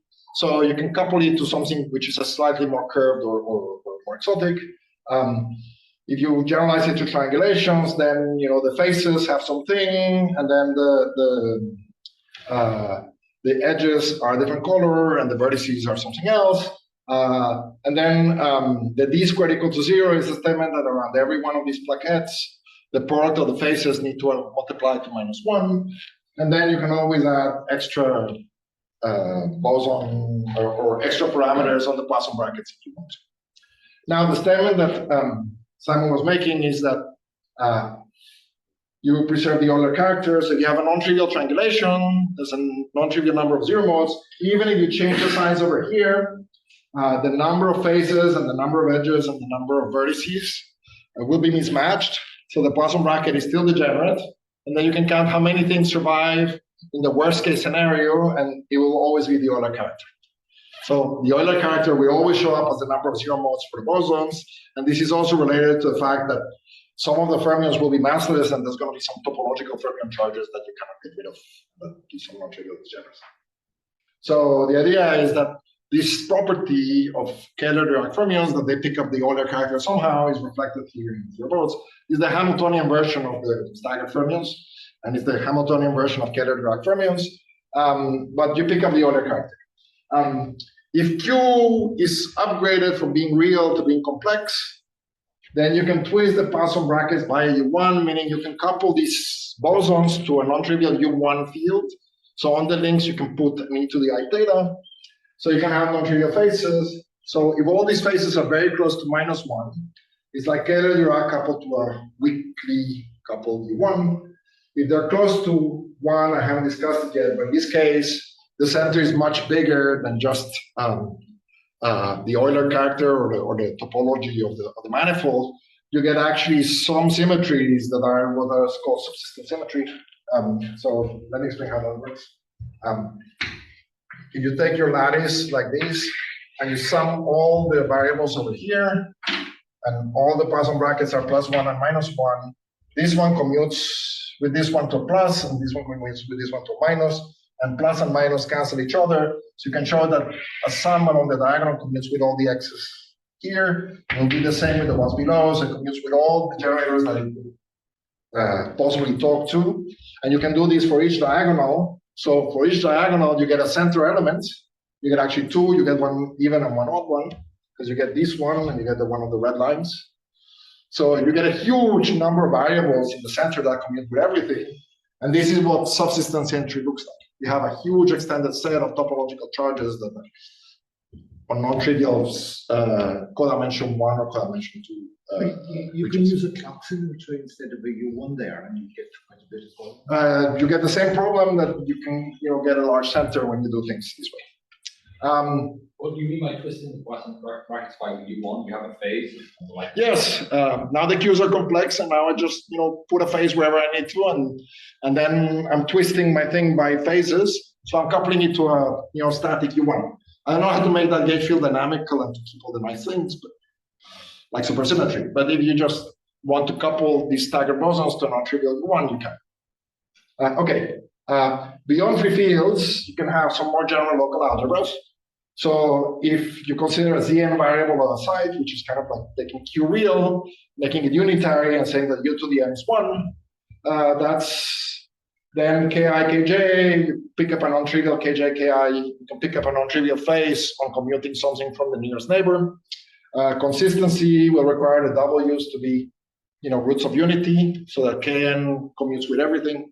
So if you pick a phase of omega to the n is V1, and you can think of the unitary K as exponentials of the staggered boson variable, where omega is exponential I alpha squared. So you can think of these K variables as the same thing that I had before with Q, where I've said Q going to Q plus 2 pi over alpha is a symmetry, and I'm going straight to the gauge invariant variables. The reason to pick algebras that have K such that K to the n is equal to 1 is because now I have a finite vector space associated to representations of K. So in principle, this reduces the Hilbert space from infinite dimensional Stone von Neumann to a finite dimensional Hilbert space, and at least in principle, this can be qubitizable. Okay, so if you have these gadgets, you can also make a supersymmetry by taking K minus K inverse at some site J, multiplying it by a fermion, and squaring Q. So I can take my Zn variables coupled to a fermion, and I can build a Hamiltonian, which is the square of this one. And then the theta square will be my K squared minus K to the minus 2, and then there's some C number on the cross terms. These all looks great. And the theta is the Majorana. The thetas are Majorana, and because I took K minus K inverse, this is anti-Hermitian, and then with the factor of I, it's Hermitian. So, with the right thing, I can make a Hermitian Q. And then the bosonic part looks nice. The fermionic part involves the thetas and the Ks on the nearest neighbors, and it looks absolutely horrible. This is not the first Hamiltonian you would write down when you're doing spin chains with a fermion and this boson. But this is the one that is supersymmetric. And the conjecture is that if you do this in 1D, you get a critical supersymmetric theory when n is equal to 3.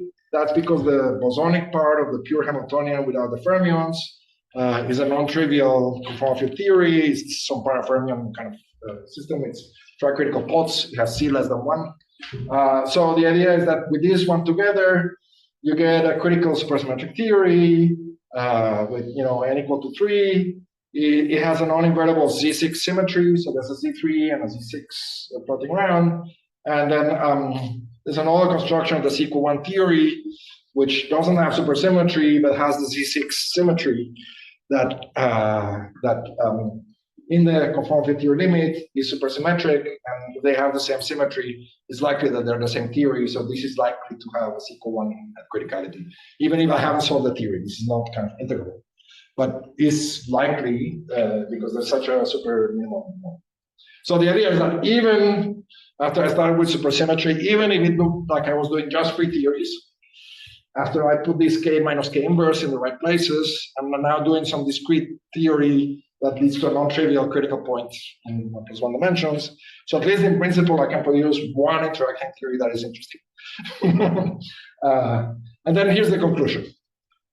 Staggered algebras is a useful way to think about quantum physics. It's a slight generalization of the. How will you guarantee that it was interacting in the limit? If you remove theta, the K minus K inverse squared, that's a theory which in 1 plus 1 dimensions is the tricritical pots. It is an interacting theory which actually happens to be integrable, and it has central charge less than 1. So it's not a free theory. So it's not a free theory in that sense, because it's not C equal 1. It has free field realizations and whatnot, so it's a minimal model, but minimal models are considered to be interacting non-trivial conformal experts. Okay, so the idea is that staggered algebras is a slight generalization of how we think about quantum field theory with qubits. And you put an algebra on the site. When we think about Well, if you read some of the things about how to define quantum field theory axiomatically, they usually start with algebras for regions and try to do something like that. So this is saying you start with algebras for lattices and start from that. And then how you build the Hilbert space from that, there's some complicated problem. But at least in principle, there's a lot of topology that can come out just of this type of construction. And then things that looked weird can come for free, like these non-invertible symmetries. They might show up even before you know that non-invertible symmetries exist. This is what happened to me. I didn't know that what non-invertible symmetries were. And then suddenly it turned out that I was working on them. So these things can happen to you too. So the statement is that this allows you to also build interesting supersymmetric models and arbitrary triangulations. And this is like coupling to a background gravity situation. So you have a non-trivial geometry, you have a non-trivial triangulation of it. You can at least in principle write models that preserve supersymmetry and that are on these triangulations and that do interesting stuff for bosons and for fermions. And then they keep the gaplessness because if the fermions stay gapless, the bosons go along for the ride. So these are things that at least in principle have nice continuum limits and whatnot, and then you can couple them to U1s, and you can couple them to some sort of gauge fields, and then you can build supersymmetric models and nice calculations. And then I showed you that there was a candidate supersymmetric theory with C equal to 1, maybe. It better be conformal. We'll be very sad if it isn't. But what else could it be? Okay, this is what I have to say. Thank you.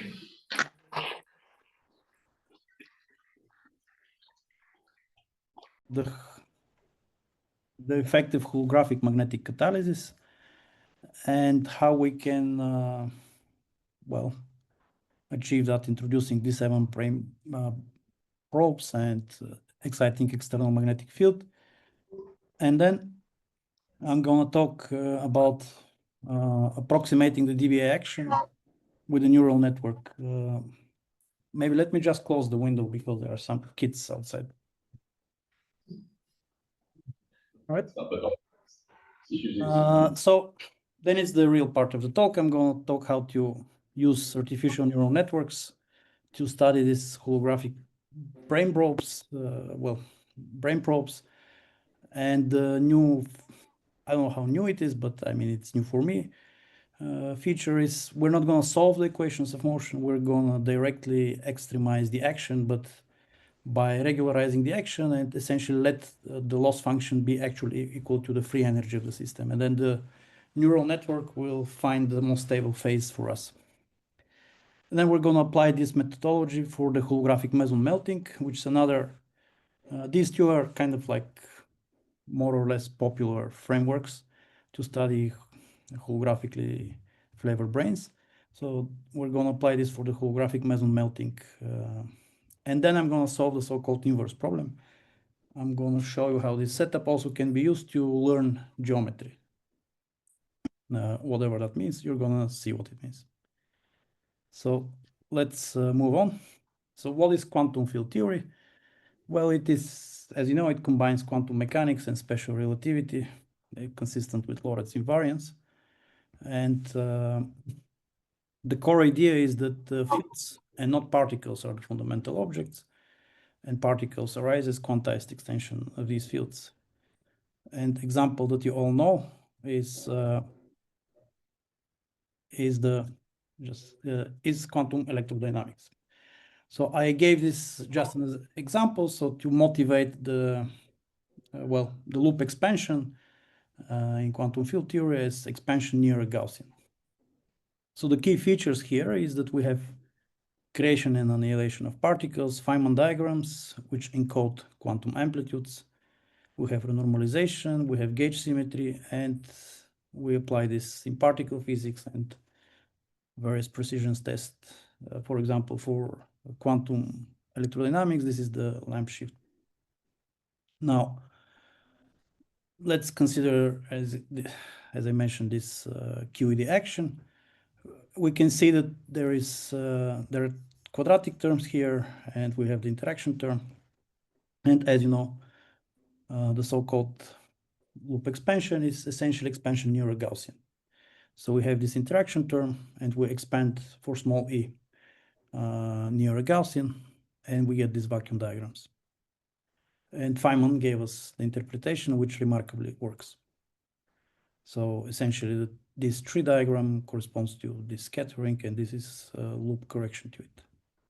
So this takes a bit longer in front of mathematicians, but here I'm essentially jumping to the next slide, which is what do we do in string theory.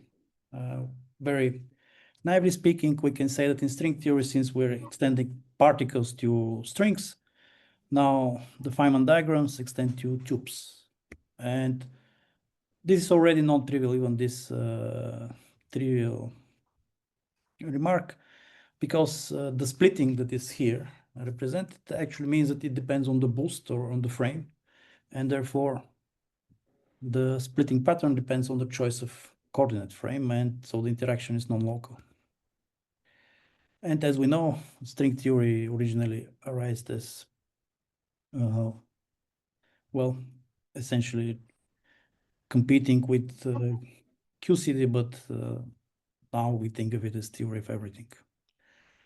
Now, let me expand more about this. The analog of loop expansion in string theory is expansion in the genus of the worldsheet, as you know.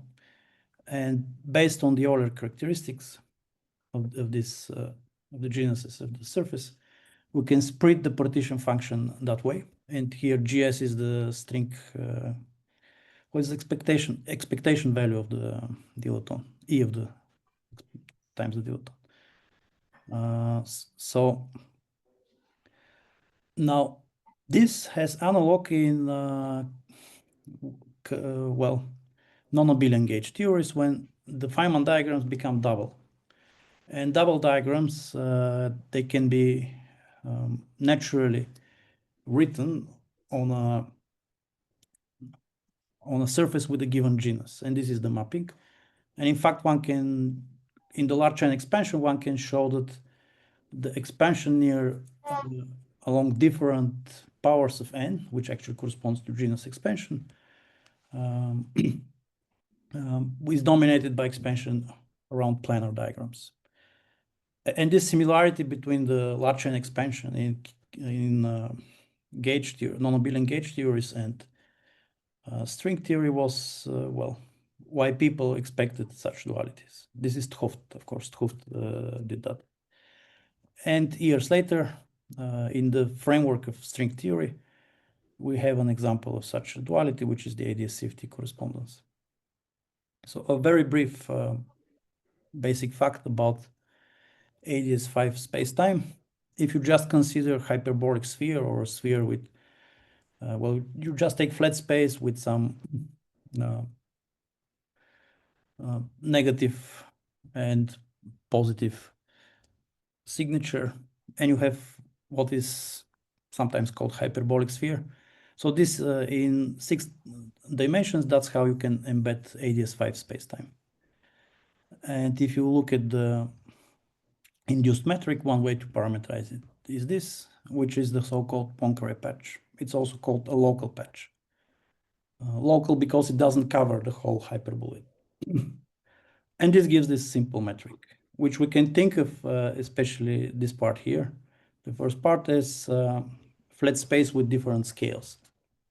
And this has a very nice interpretation in the ADS-CFT correspondence, where we identify the radial variable u with the energy scale, and the different energy scales differently the metric. And it works nicely and explains why ADS spacetime occurs every time when you have scale invariance in the dual theory. All right, well, but for the full ADS CFT correspondence, we need to promote this to a 10-dimensional spacetime. And so we add a compact 5-sphere, and this is the full metric, the ADS5 crosses 5 spacetime. Now, the isometry, if we look at the isometry of this manifold, or actually of this spacetime, you can just look at the algebra closed by the Killing vectors, and you can see that it will have SO 2,4 isometry, which is just the isometry of the hyperbole that we saw. It's like rotations, including boosts, of course. But this is the conformal group in 4 dimensions. And S5 has isometry SO6, which is the R symmetry of n equals 4 super Young Mills. And this is not enough for the correspondence, but it at least it's the easiest way to see why the correspondence might hold, because the symmetries, the global symmetries of n equals 4 super Young Mills and ADS5 cross S5 spacetime are matching. Now, one more physical way to think of how we can arrive at this result is we can consider the physics of stack of D branes, in this case D3 branes. And if we have a stack of NC such D branes, the low energy string excitations give rise to SU-NC super Young Mills theory. And when the D branes are D3 branes, this is n equals 4 super Young Mills. Now the D branes are also a source of gravity because they're massive objects. And so these two dual descriptions of the low energy dynamics of D branes or stack of D branes is what motivates really the correspondence. So we can embed this object in gravity, or we can study it by effective low energy effective field theory. And there are some decoupling arguments, etc. I'm not going to bore you with details, but with appropriate scalings, one arrives at this conclusion that n equals 4 super Young Mills is dual to string theory on ADS5 cross S5 spacetime. And as I mentioned earlier, the energy, the radial variable here we associate with an energy scale, and moving along different energy scales, well, radial variables in some setup would correspond to renormalization group law. But of course, this is a very general statement here. Now, what is lacking in this description is fundamental matter. So we don't have all the matter here. There are some scalars, there are some fermions, but they are adjoint. If we want to introduce fundamental degrees of freedom, we start with a basic flat spacetime D-brane configuration. And if we start with D3, D7 brane configuration, which is supersymmetric, supersymmetry itself fixes the possible low energy description here. And it is that of n equals 4 super Young Mills coupled to n equals 2 hypermultiplet. So the hypermultiplet is the fundamental, are the fundamental degrees of freedom. And the separation of the branes is related to the mass of the hypermultiplet in this. Literally, when you solve this system and low energy and look at low energy effective description, that's what it is. Now, to put that in holography, we can imagine that the D3 branes are back-reacted, and the D7 brane becomes a probe in ADS5 cross S5 spacetime. And Karch and collaborators in 2002, I think, introduced this very general framework of introducing matter to the ADS50 correspondence by studying D7 brane embeddings. Now, we can parameterize the ADS5 cross S5 spacetime in a more convenient way. So we can take the radial coordinate of ADS, and we can combine it with S5 and write a conformal R6 here. And then you split it into two, well, one R4 and one R2. And here rho is the radial coordinate in R4 and L is the radial coordinate in R2. And then we have another 4 dimensions here. And if we want to embed D7 brane embeddings, it completely wraps the Poincare directions here. And the radial and one S3. And it can have a non-trivial profile along the L direction. So in general, it is like a point moving in this plane here. Moving meaning it's not really moving, but as we change the radial distance, it describes some curve there. And this is the embeddings that we're going to learn and probe. Okay. And again, that's not strictly speaking the case, but one can define a separation, which is the asymptotic value of L as rho goes to infinity, and it is as proportional to the bare mass. So this is how we can employ the ADS-CFT dictionary, since the bare mass is the source that couples to the condensate, and the VEF is, well, the condensate. If we get the free energy of this system in terms of the bare mass, we can actually calculate the condensate. So this is how one can do holography here. And now, in general, how do you study the D-brane embedding? Well, you use DBI action, plus occasionally the necessary topological term like Veselin terms, etc. But in this case, we don't. One can show that they decouple. And so the first application that we're going to look at is introducing a constant magnetic field, external magnetic field. How do you do that? You can either excite a constant gauge field on the D7 brane, U1 gauge field, or you can consider a pure gauge B field. The B field is the B field of closed string theories. Now, if you do that and consider the DBI action, you can actually solve for that and study the profile of the embeddings. And since some very nice things happen here, you can actually obtain equation of state diagram. So the things that happen is that the equation of motion in this case is second order. But even though it's second order equation of motion, it develops a special point in the infrared, in the bulk, where it reduces order and it has predetermined boundary conditions, which means that in general, for embeddings to reach infinity and remain regular, you cannot do that for any pair of M and C, but only for a specific function of M versus C. And in this way, holography is enforced in the sense that if you know the mass, you have to be able to calculate the condensate. And you can extract the condensate versus bare mass, well, dependence, which is your equation of state. Now, and you can do that numerically, obviously, because as we're gonna show shortly, the equations of motion are not that complex. Sorry, can I ask a fundamental question? Yes, of course.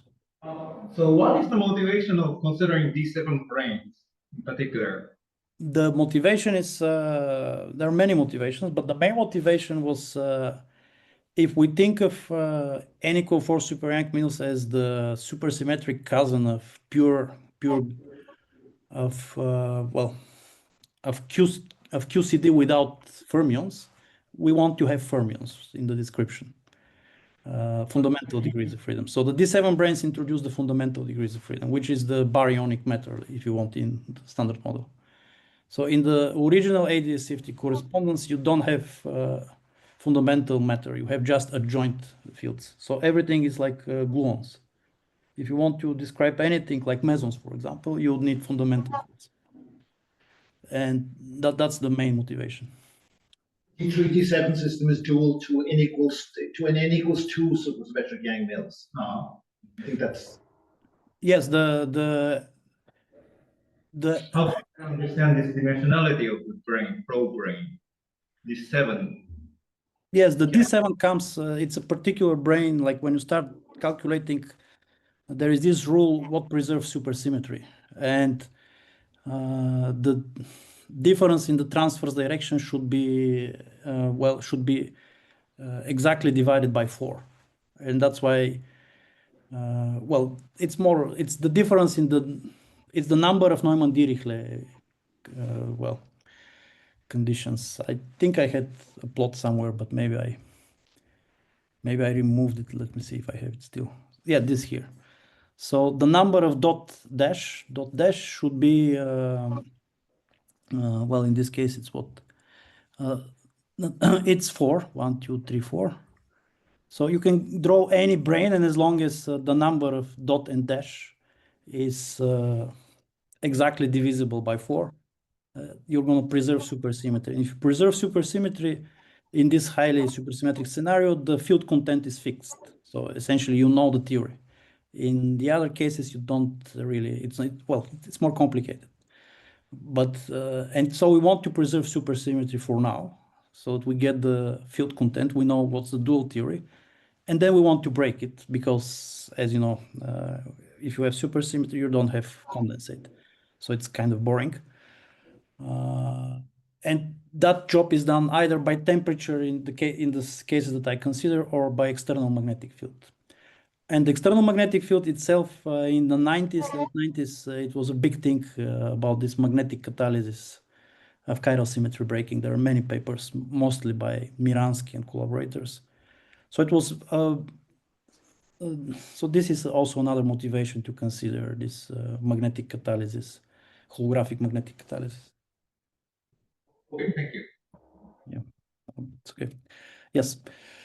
So I already mentioned chiral symmetry breaking, but it's not really, it is chiral symmetry breaking, but it's not the chiral symmetry breaking of QCD.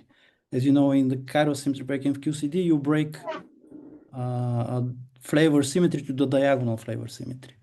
In this case, it's more like the symmetry that you break in QED, or not even in QED, because in QED it's gauge theory, but in this case, the global U1 R symmetry. So this n equal 2 hypermultiplet, as the n equal 2 suggests, can be described by two complex scalars. And these complex scalars, there is a symmetry that rotates them, U1 symmetry. Now, this U1 symmetry in our geometrical picture corresponds to rotations in this transverse L2. If you remember, I took the radial part of ADS and I combined it with the compact S5 to obtain a conformal R6. And this R6 we split into R2 and R4. R4 is completely wrapped by the D7 brane. And in the R2, it can have a profile. It looks like a point in the R2. Yeah, it looks more or less like a point in the R2. Yeah. And then for given different radial variables, we can look at the position in R2 that it has, and this is the profile that it has. And if it has a trivial profile, we have rotational symmetry in R2, which means psi bar psi is not allowed because, you know, it breaks the U1 symmetry. And however, if we have it at rho goes to infinity, which is like the analog of UV, and it develops a non-trivial profile in the infrared, we say that this is dynamically broken. So this is equivalent to starting with a Lagrangian, let's say, without a mass, and it's called mass generation in QCD, right? And you still develop a mass. You know, when you do renormalization, you need a mass term. And as we know, in QCD, most of our mass is actually not coming from the Higgs boson. It comes from exactly this dynamical mass generation. So this, the magnetic field is, well, it's called magnetic catalysis of mass generation. The fact that magnetic field can help mass generation is known in many field theory systems. And in our case, it's very nicely and beautifully realized geometrically, and in a very simple way, I should say. So essentially what happens is the brane develops a potential, the repulsive potential, and it develops a non-trivial profile here. But you can put that, it's not just words, you can put that in equations, you can calculate the condensate, etc. So let me finally write the DBI action. This happens if you, this is the action that you obtain if you simply substitute the ansatz here, and I have scaled away H because there is a reason for that. Like, I mean, the theory is conformal, and then the only energy scale that we introduce is square root of the magnetic field. And you can express everything in terms of this energy scale, so it is not present in your equation of motion. Everything here that we obtain is in units of square root of the magnetic field. That's why you don't see it explicitly here. And these are just numbers, which you can put on a computer. Now, if you look at this action, you're going to see that it has logarithmic divergences, and it has also like volume divergences. There are boundary terms that you can add at infinity. There are papers written about it. This procedure is called holographic renormalization to cancel these divergences. Or you could simply subtract the L equals 0 embedding, which is like compare everything with the massless embedding. Now, in this simple case, one can show that these are equivalent approaches. And then you arrive at this regularized action. Now you do some weak rotations, etc. And this regularized action is actually proportional to your free energy in the sense of black hole thermodynamics, exactly the same way. You do weak rotation and you identify the Euclidean action with beta times the free energy. Now, so what you can do is you can say, well, the free energy should be minimal. Therefore, I extremize this action.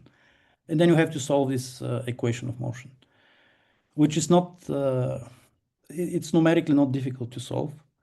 But you can also see that when you go to rho equals 0, you can check here that the only way this remains regular is if L prime is a particular number. And this is what I was talking about as predetermined boundary conditions.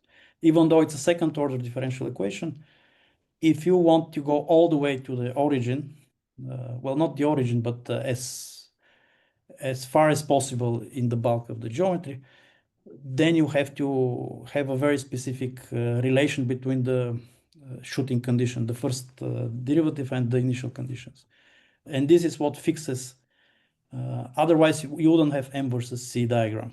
So this is why holography works in this case. Every time you have such scenarios, always as this reduction of the order of the equation of motion appears in the bulk and essentially enforces the equation of state. And this is not difficult to do with Mathematica, for example, and you get profiles of L versus rho, and from the asymptotic expansion at infinity, this is something that I skipped. It's important. So if you expand at infinity L, one can show that the leading and subleading term actually are, in a sense, thermodynamically conjugated. The derivative of the free energy with respect to this will give you that mod times a constant. And this is why we associate this with the condensate. So, and when you do that numerically and from the asymptotics, you can actually extract the equation of state. And this equation of state looks like this. And at M equals 0, you get negative condensate, which is exactly what chiral symmetry breaking would look like. So this is the physics of the first holographic setup that I wanted to consider. And now it's the novel part of this is old work that I'm mentioning. And it so happened that it's mostly, I was participating in this work. Okay, now,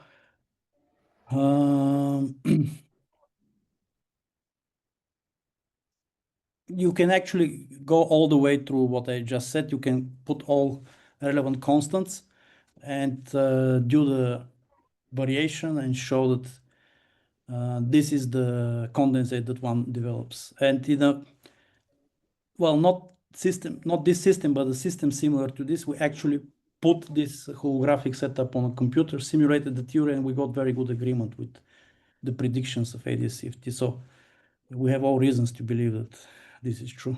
We tested it also. Now, well, not this particular one, of course, but lower dimensional version of it.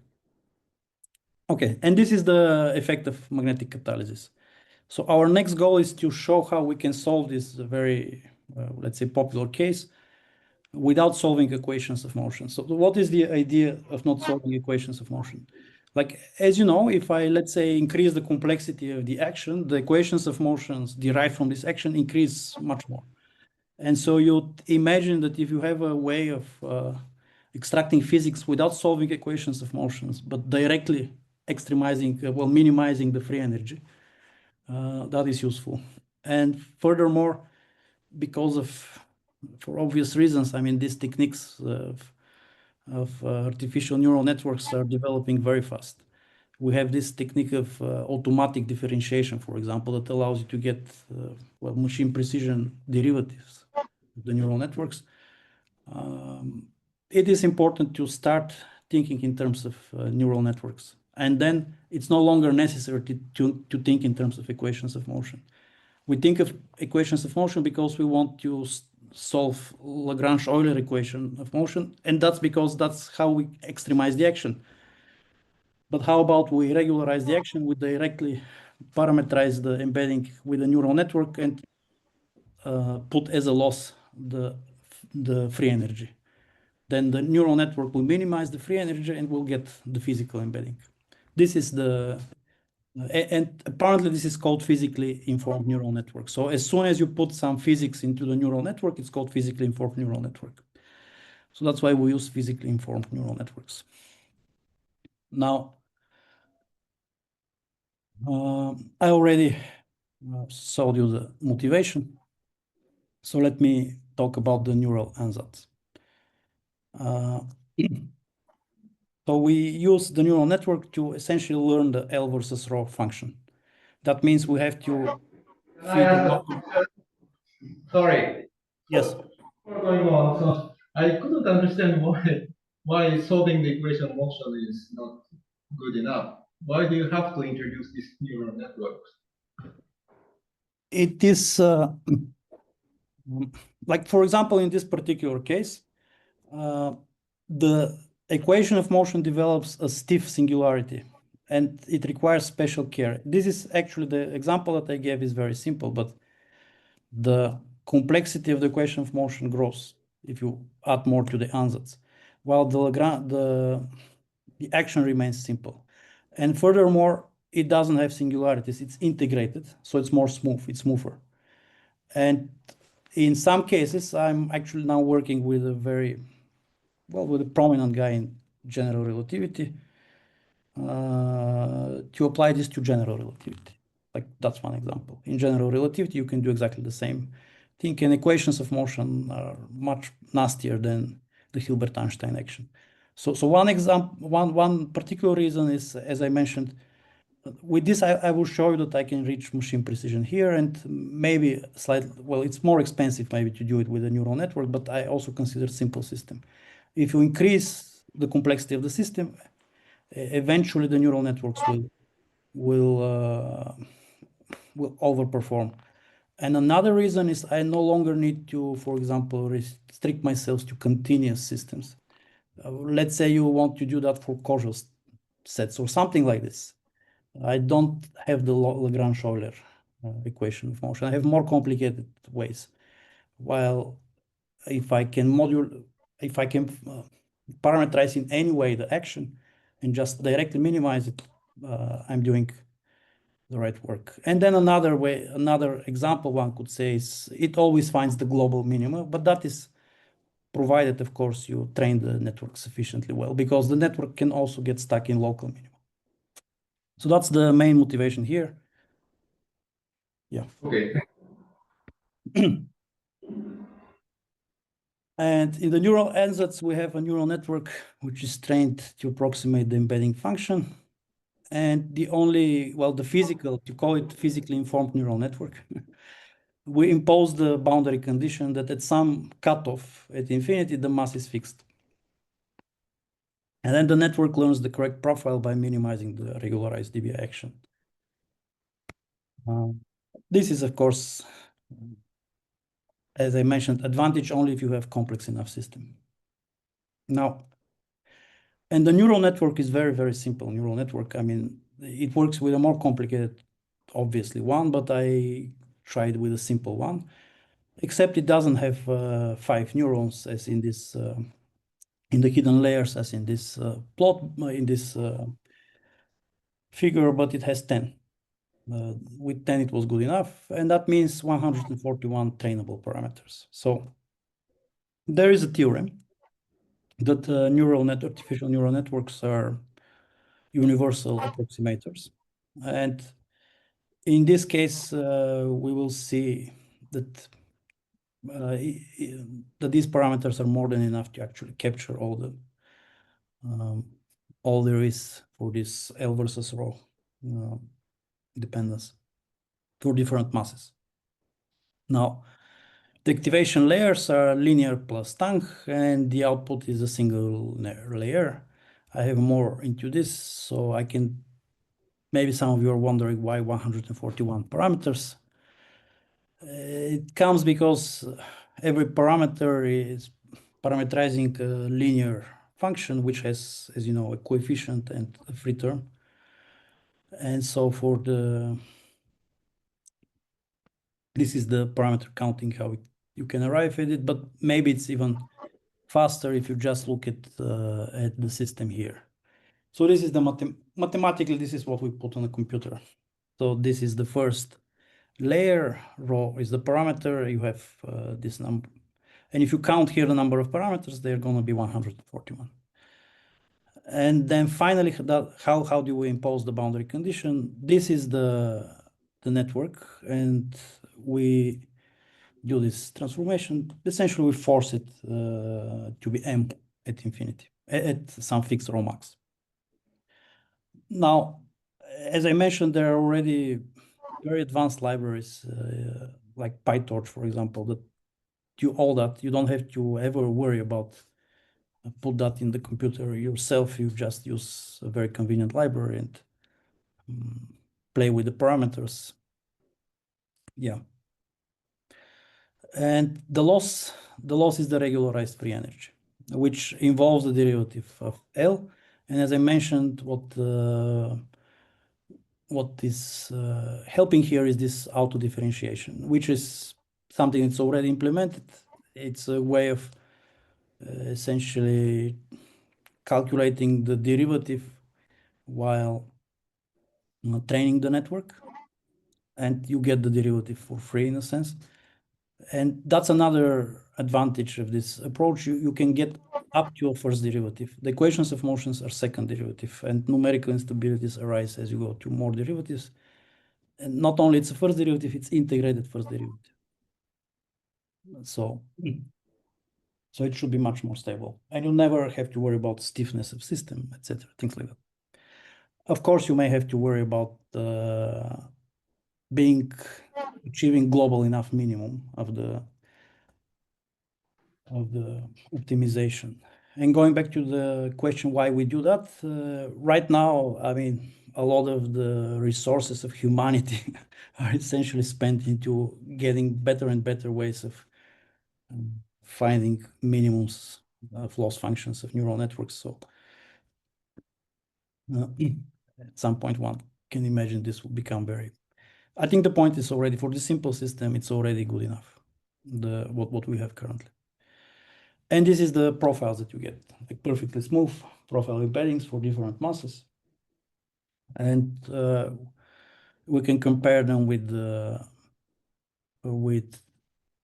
the equation, solving the equations of motion numerically.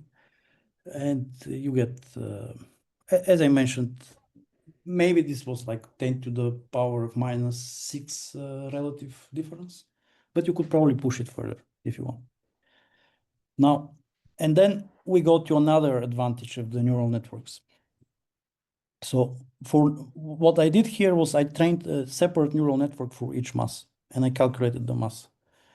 But one can say the neural network is a neural network. I mean, why don't I just use a neural network which has the mass as a parameter? And this is already non-trivial with equations of motion. You don't have an equation of motion for the mass. You always are stuck with a system of, well, one parameter family of solutions to a differential equation. While here, you can just train a network that depends on multiple parameters. And that's what I want to do next, train over a range of masses. And there are some clever tricks to do that. You actually do that stochastically. So you consider again first, why do we want the range of masses? If we have the condensate as function of the bare mass, or in our case, the free energy as function of the mass, the derivative is the condensate, which is what we want physically. This free energy here, I didn't calculate. It is the loss that I directly took from the training process. It's the smallest loss that the network could achieve.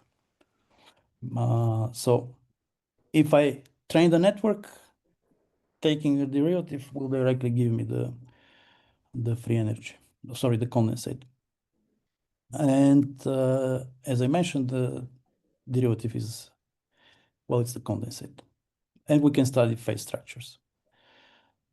So we changed the neural network architecture to do that. And we introduced another parameter, as I mentioned. But we didn't add more layers. I mean, you can add more layers, it's for free, but it worked well even with these layers. For free, I mean, it's very cheap, it's fast. And now the parameters are not 141, but 151. So I just increased the number of parameters with 10, and then I am able to describe the whole continuous family of masses, So to train to get a continuous family of equations of motion, you either have to real-time solve the equation of motion or train with very, very dense number of masses and interpolate. Of course, in essence, the neural network is also interpolating, but the way you train it is not like that.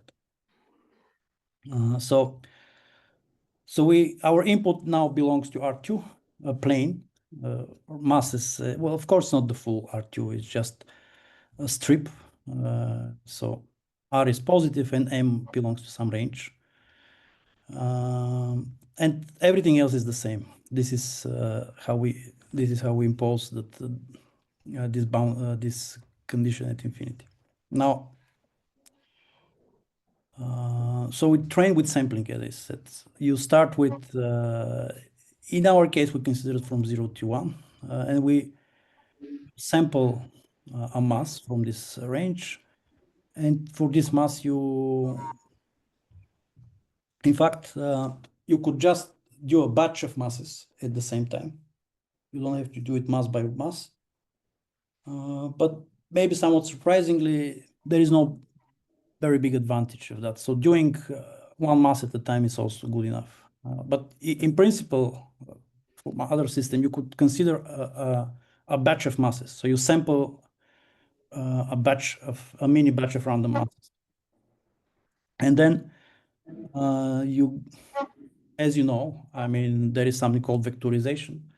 So you can actually solve for everything in parallel and then get all these losses that correspond to the mass and then just take the mean and minimize that. And while the sum of something, the minimum of the sum of something shouldn't be the sum of the minimums, when you randomly sample the masses, it should be, because you essentially, for the sum of something to differ from the minimum, from the sum of the minimums, you need some correlation between the terms that you sum, but the randomness kills that. And that's how you can train the network, and you get a very smooth curve that essentially you train the whole R, the whole function L, rho, and M. And then you can calculate the loss as function of the mass. In fact, you can use autoderivative to get the derivative with respect to the mass. And then you have the condensate, and here are the condensate compared. Now the smooth curve is the neural network, and the other is what you get from solving the equation of motion. There is some deviation for large mass. This deviation is expected because of the cutoff that we put. And it's not, if I repeat exactly the same way of deriving it on the field theory, with Mathematica, it might be better. And but overall, this is good enough. All right. Do you have any questions?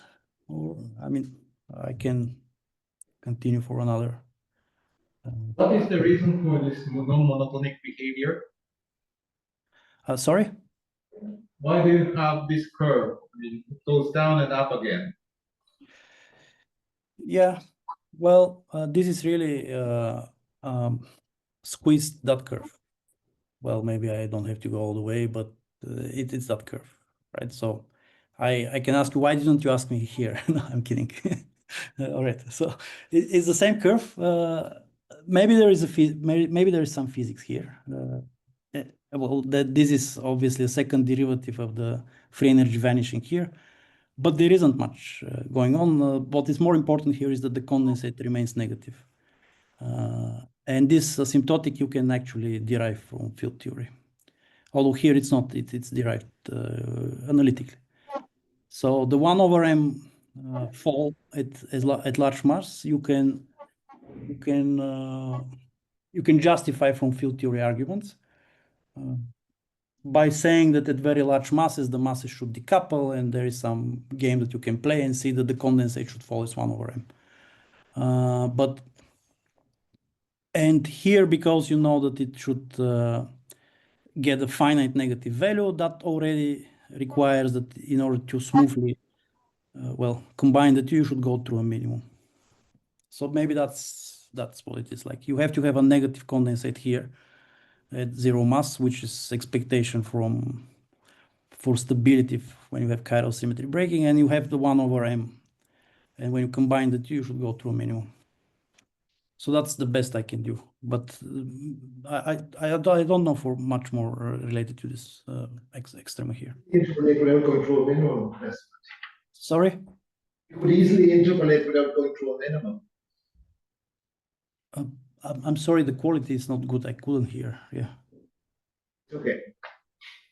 Yes. Sorry. It's something for the minimum, but yeah. Okay. Maybe I could ask a question, or maybe it's a comment. So, neural net, I mean, it's very popular to start solving differential equations using neural networks. I understand the motivations, but in a sense, the fact that neural networks are very good at approximating anything doesn't necessarily mean they're very good at approximating smooth functions. Whereas if yes, it doesn't mean spectral methods or Fourier series, general spectral methods are sort of proven to be very good at approximating smooth functions. Yes, neural networks are very good at approximating smooth functions too. You use the neural network as a basis for your function space. Neural networks are very good at approximating smooth functions too. So yes. Okay. I mean, if I was going to approximate a smooth function, for example, on a circle, I would probably use Fourier series over a neural network. Well, or you would have to convince thank you. This is better. Obviously, people try. I've tried this. The results here are better with a neural network than Fourier series. The Fourier series, you need to cut somewhere. It's just better. I don't know why, but this intuition that people have with neural networks, they're not discrete, right? I mean, they're just this transformation here, and if you want, it's gonna be as smooth as you want. I mean, right? So that's with the Fourier series. You're truncating your network to a finite number of weights. In a Fourier series, you truncate to a finite number of modes on the circle. Exactly, and the truncation of the Fourier modes is more discrete than this one here, because here you get all these non-linearities and you can capture more. Okay, this is not, I cannot make a general statement. It's just an observation that when I did that for something called, well, actually in the last part of the talk, when you probably are familiar with this line of work where people try to learn geometries, essentially. Papers from dating from 7 years till now, where you say, okay, let me put some ansatz for the metric and let me put the equation of motions and let me learn now the boundary conditions and etc., etc. And I tried to reproduce this work both with truncations and with direct neural network. And in this case, it was better with a neural network. And the intuition is clear why. I mean, it's this activation function that tells you how smooth it is. And this is a smooth function. So I didn't put here this, like I didn't put some discontinuous activation function, right? It's a smooth activation function. So I have a nested series of smooth functions and they remain smooth. Okay, thank you. Okay. And now, where are we now? Yes. Now, when you train this and when you sample, it's also important, not that, but you put some random sampling, but also you put from time to time some deterministic sampling in the sense to sample, enforce the corner points, because otherwise they're never reached. You want to know that the probability of getting randomly 0 is very low. And that's why you put the corner points. But that's just a technical remark. Okay.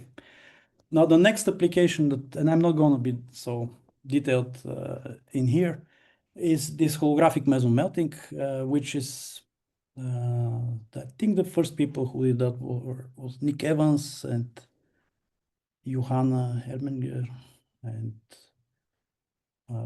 Babington and Ingo Kirsch. Yeah. Okay. So the idea here was you take ADS black hole, ADS 5x5 black hole, and now clearly when you repeat the same game, you can imagine, well, there is this black hole sitting at the origin. So you have two topologies, two competing topologies for the D7 brane. Either it reaches the black hole or it doesn't. And there is, so I'll show the picture first. Sorry, yes, this is what I meant. So you either have this embedding which closes smoothly above the horizon, or it, in a sense, it has like a hole in it. And there is a critical one, which you can show here. There is a conical singularity, and it actually is unstable. Now this one has normal excitations, just like with a rubber gum. Imagine it's made out of rubber. It's going to have some, or it's a drum. It's going to have some stable excitations and standing waves. This has dissipation. And in fact, this is associated with the deconfined phase of the theory, and these excitations here, they're not normal modes, they're quasi-normal modes. And the quasi-normal modes are very similar to the quasi-normal modes of black holes. You impose ingoing boundary conditions and you solve for, a discrete spectrum, and you have some lifetime and that's why meson melting. And here they have just normal modes, and these are actually thought of as meson spectra. And so the transition between the two topologies of embeddings is a phase transition. And originally people thought it was second order phase transition, then numerical techniques showed that it is better numerical techniques showed it's first order phase transition. So let's go back here. This is the ADS black hole. And we want here to introduce a better radial variable so that we can play the same game, essentially adding the S5 to the radial variable and get conformal R6. And then we essentially write the same parameterization and just a different potential. We're going to have a different potential.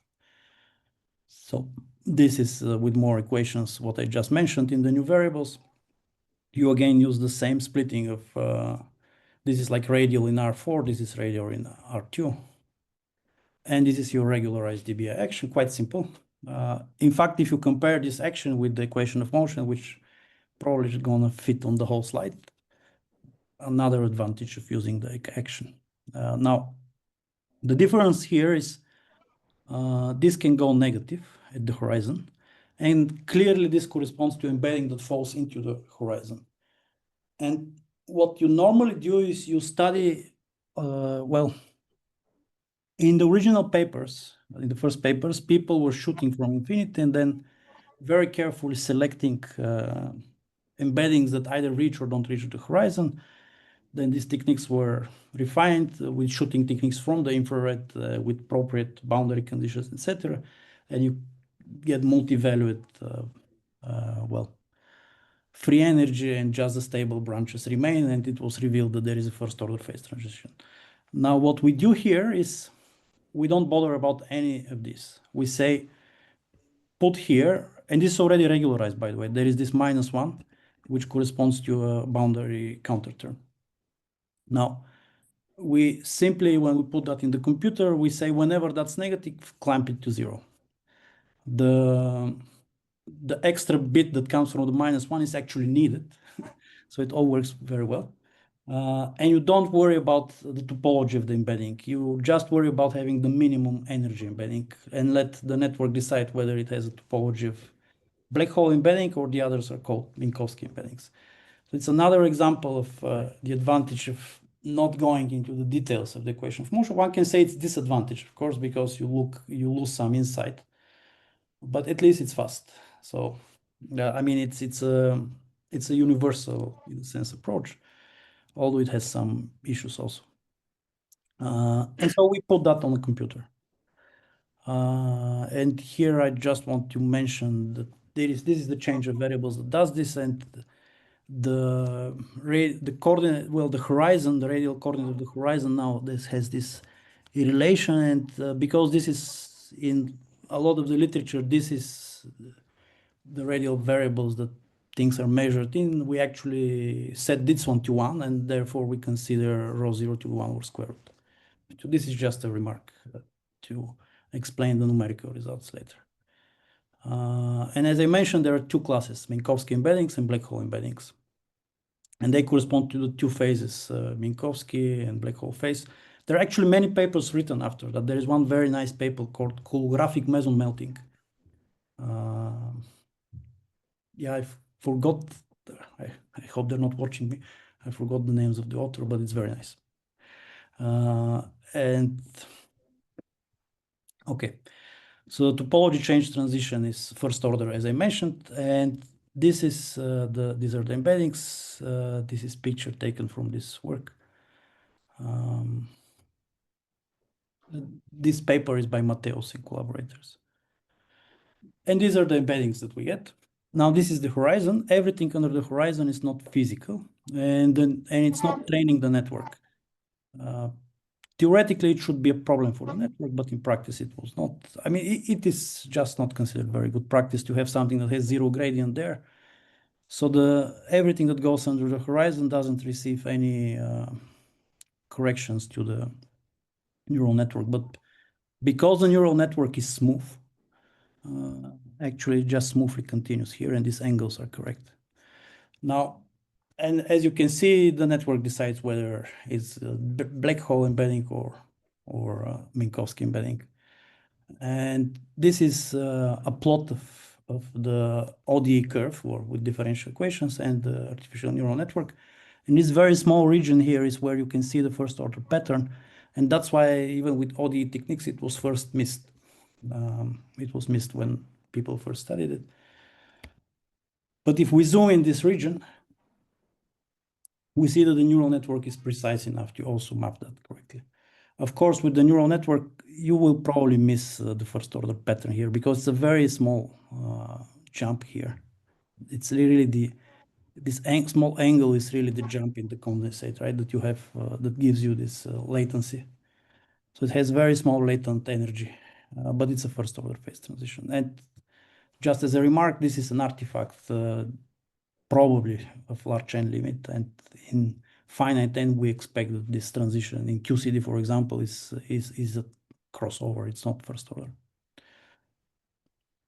And so we see that neural networks are accurate enough. Okay.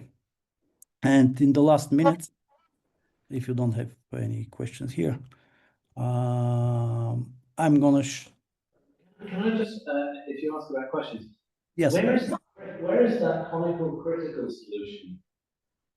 Where is the conical critical solution? Exactly where you think it is. It is not here. It is in this upper. Yeah. It is. Yeah. It is in the unstable phase. It's in this upper branch here. But because it's a free energy and it's moving, you cannot really see it. And in fact, if one zooms sufficiently more, there is more structure. There is this, people call it discrete self-similarity. So one can show that there are actually spirals there that go infinitely like fractals. So it has this Frolov actually, a guy called Frolov, but not the Dublin Frolov, the Frolov Canadian guy who studies GR and merger transitions. He had this, for merger transitions, developed this method that you can actually apply to the critical conical embedding, zoom in this region and it becomes Rindler space essentially, and show that the equations of motion have this self-similar structure, discrete self-similar structure. So they're self-similar with some discrete periodicity, just like in fractals. So really, if you have sufficient numerical accuracy, somewhere in here, you're gonna see things like that, but it's not visible here.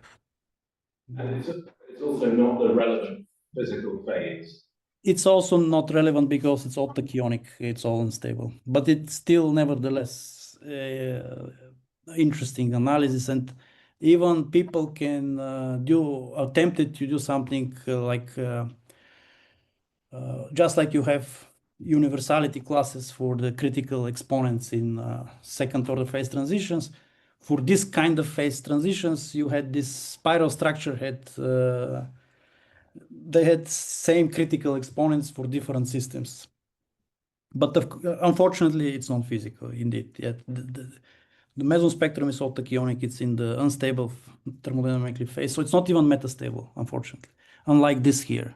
This here, you can think of super cooled and overheated, you know, or maybe in the other direction, actually. This is like overheated and this is super cooled. But the one on top is unstable and tachyonic, not just metastable. It's completely unstable. All right. Temperature come in this analysis? Sorry? How does the temperature appear? Yes, the temperature is because maybe you mentioned here, sorry, not mentioned, maybe you noticed that there is not, well, here there is temperature. Okay, the temperature is related. That's how it is related. The temperature is related to U naught.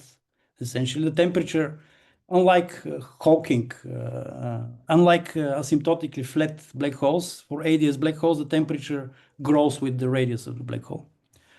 So this is the radius of the black hole, and the temperature grows. So you can think of U naught, the radius of the black hole, as kind of as a temperature. But numerically, as I explained here, we set rho not equal to 1 square root of 2. And this means actually that we calculate everything in units of temperature. So your temperature is now the energy scale, the same comment, because the theory was conformal before that. And everything is in units of temperature. Temperature is, and that's why I know that this here is really not mass, but it's mass over temperature. And that's why I said this is the over. Small mass means larger temperature if you fix the mass, and larger mass means higher temperature, smaller temperature if you fix the mass. So that's why this is colder and this is warmer. Can we view this as a deconfining transition? It is a deconfining transition, yes, and you can show this systematically by studying the meson spectra of quasi-normal modes, and you see that this phase here has quasi-normal modes, and the other phase has normal modes, and this is really confined, this is deconfined. Why do you use the weird word like meson melting? Smarter people than me use them, but the real reason is these normal modes, they correspond to meson spectrum. And meson really like meson spectrum, like you have this, just like what the mesons are. For example, you take exactly what the mesons are in field theory content. And even in these chiral models, as you know, the mesons you can think of as fluctuations of the condensate in a sense, in exactly the same sense they're here. They're literally mesons of this theory. And Theory is deconfined here. Sorry? So this is the behavior of the probe system, that the actual field theory would be deconfined because of the black hole. The actual theory is eaten by the black hole, is it what you said? Or sorry. The field theory doesn't see a black hole. The field theory sees temperature. So the temperature and the presence of a black hole corresponds to the presence of quark-gluon plasma. That's the interpretation here. It's like in this usual Hawking page transition for global ADS, You can see that you can see the scaling. One, the black hole phase scales as n squared, the other doesn't. So one is the other is not. Maybe you call this meson melting because this is Yes, all the the metal melting is because you can see that the excitations, the small fluctuations that correspond to mesons in this theory, and you can actually show that they correspond to mesons, they correspond also to mesons here, but with a lifetime. They have a lifetime. They're quasi-normal modes, and they have lifetime after which they essentially decay or melt away. So they have finite lifetime, these modes here, the quasi-normal modes. That's why you say melting. And the faster it decays, the faster it melts. That's the interpretation. And yeah, that is, I think, it is in this holographic meson melting paper by Hoyos was one of the authors, and the other was, yeah, Carl Leinsteiner, maybe. Okay. Okay. What happens to the chiral condensate at finite temperature? The chiral condensate is there even in the deconfined phase, and it is smooth, but it actually has phase transition. It has a jump. It has finite jump associated with some latent heat. Usual QCD. Sorry? Yeah, in usual QCD, at high temperature, chiral condensate tends to vanish, right? At zero mass, it vanishes here, but when you have finite mass, it doesn't vanish. Yeah, okay. Because of finite mass. Okay. Yes. At zero mass, it does vanish. That's true. Yeah. Okay. Yes. So this is yes. Okay. So the inverse problem, and here I'm just connecting what I did here again to justify why I did it. With this line of work where people try to derive geometry. So this is like everything that I mentioned here is top down. You start with a theory that you know. Well, you essentially assume that the holographic holds, and that's the only assumption you make. And after that, everything is math. Now, even though it's numerics and may seem like experiment, it's actually math. I mean, it's strict and holds. Now there is this also bottom-up approach where you can say, okay, this is the field theory. Can you come up with some, I don't know, formalism that you can develop a background that would give me the observables that I want? And you can do phenomenology. Instead of putting terms in a Lagrangian, you construct geometries. And these geometries don't have to be actually solutions of some modified gravity. They're just geometries that gives you, under the rules of holography, the right observables. So with this, so there was series of papers where people were doing that with not very good precision at the time because it started in 2018, I think. And so I want to show that this formalism also can do that. And in fact, I wasn't able to do this formalism using equations of motion, to do this using equations of motion. Because Veselin, we're about 10 minutes over, so can you sort of accelerate towards the end at this point? As you can see, I have just 3 slides, maybe four. So I can, yeah. And I started, yes, let me accelerate to the end at this point. So you consider these answers for the metric. You can always trade your radial variable to be like that. You can always redefine it, whatever sits here. Well, almost always. You keep this, and you can have this picture again. And essentially, the metric here, the variety of metrics that you have, are all parameterized by this potential, or they're all captured by this potential, and the potential is given in this. And so to solve the inverse problem means I feed the equation of state. Can you give me the geometry that corresponds to this equation of state? This was the idea of these papers, and in some sense they say reconstructing the geometry or learning the geometry. Now, this is actually very non-trivial to train the network that way. Well, okay, not very not trivial, but non-trivial. And but it worked. And so the way I'm gonna jump, I'm just gonna say that we impose this to be 1. So this is asymptotically ADS, because if you put asymptotic ADS Here you're going to see that the potential should go, this potential should be 1. And if it has a 0 at some radial or simple 0, it is the presence of a black hole.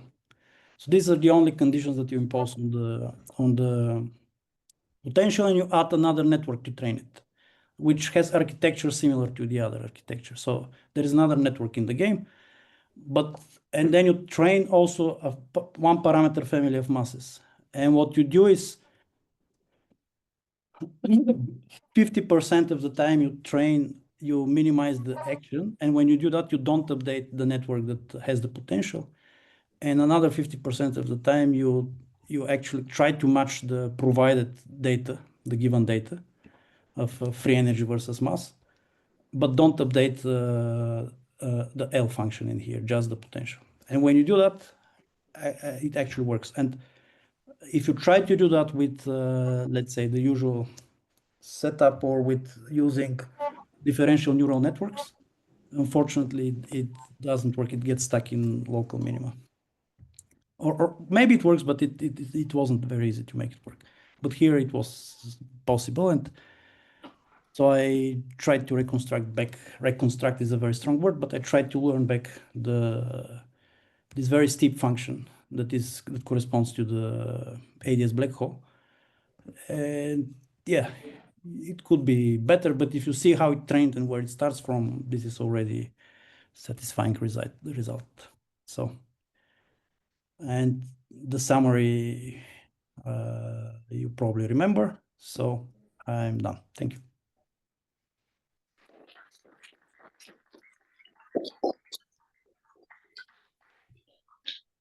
You can leave your summary out. You want the summary? Yeah, I can leave. Yes. Any question? I'm just wondering, how would you do error analysis and estimate the errors? Because you don't always know what the answer is. Yeah. A systematic way of just comparing different things or systematically improving it? You can do some error analysis here. I mean, in the sense that you can see how your loss fluctuates, things like that. But error analysis is not something that I usually do, even when I use the other numerics. But yes, it's a good point. I guess what you're worried is how would you know that you got the right potential, and that's the true potential, and you cannot minimize it any further.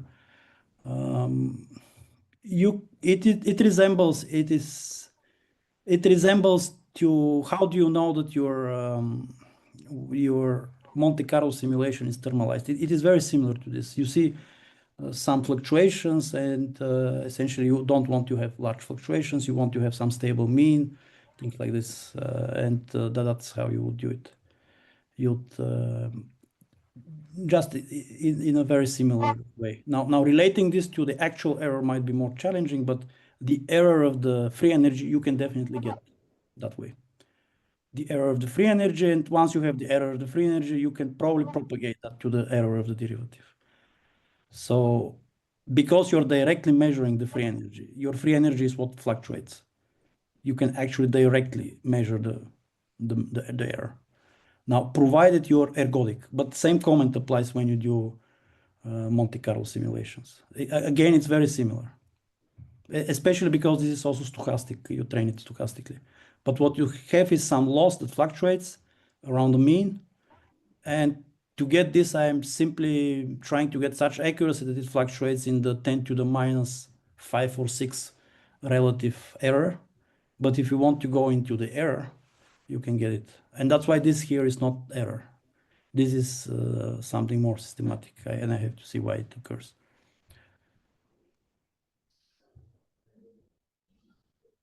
There's no further questions. Sorry. So, can you say a few words about the relationship between your holographic model and the Sakai-Sugimoto model? Yes, Sakai-Sugimoto came. This is not my model, right? Like this model, it's referred to as Katz model. I did some papers, actually, many papers on this, but the Sakai-Sugimoto model has some difficulties and has some advantages. Now, one advantage of the Sakai-Sugimoto model is that there the chiral symmetry breaking is a very close cousin of the real chiral symmetry breaking. You really start with two UNF global flavor symmetries and you break them down to the diagonal, and it is very close to QCD. One disadvantage of the Sakai-Sugimoto model is you cannot very easily introduce mass. So you cannot introduce bare mass there.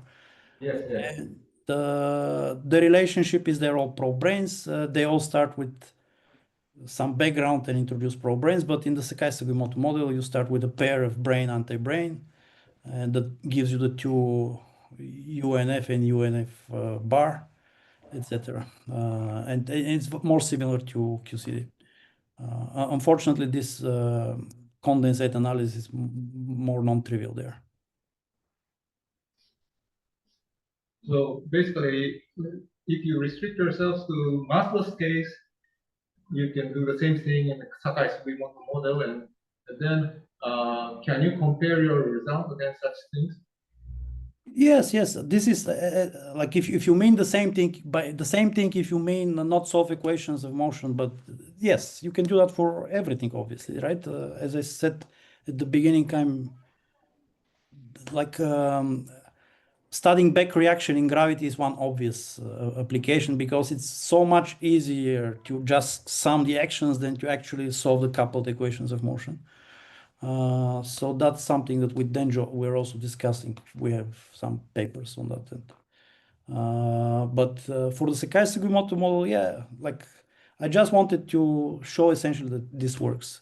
And also this last part I tried to do with some other techniques. There is something called differential neural networks, which is a very, very prominent paper in machine learning community. Like it's probably the analog of the ADS, of the AGMO paper in ADS safety, but it didn't work very well.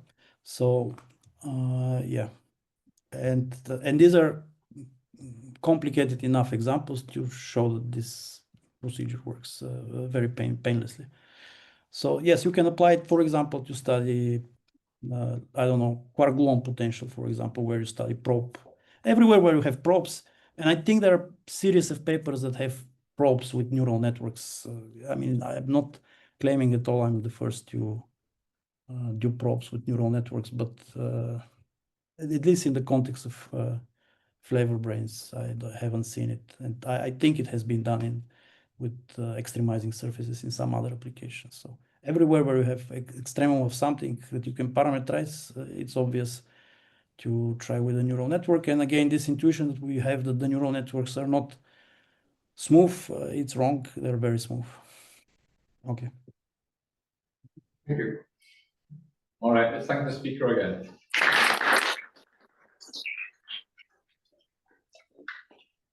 Thanks, Veselin. Your bump there reminds me of Gibbs phenomenon. It would be if I had Fourier modes. No, I'm just saying. Okay. No, it's not. I mean, this is overtraining, if I have to be honest. It occurs in the last epochs. It doesn't. I think I have to see it. It's related to what you said. How do you know you reach the minimum? Maybe it is not. Yeah, maybe it is overtrained. They are pretty capricious, these neural networks. Yeah.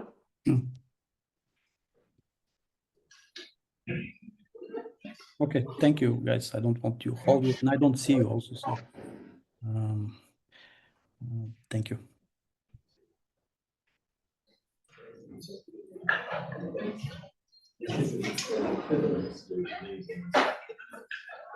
This is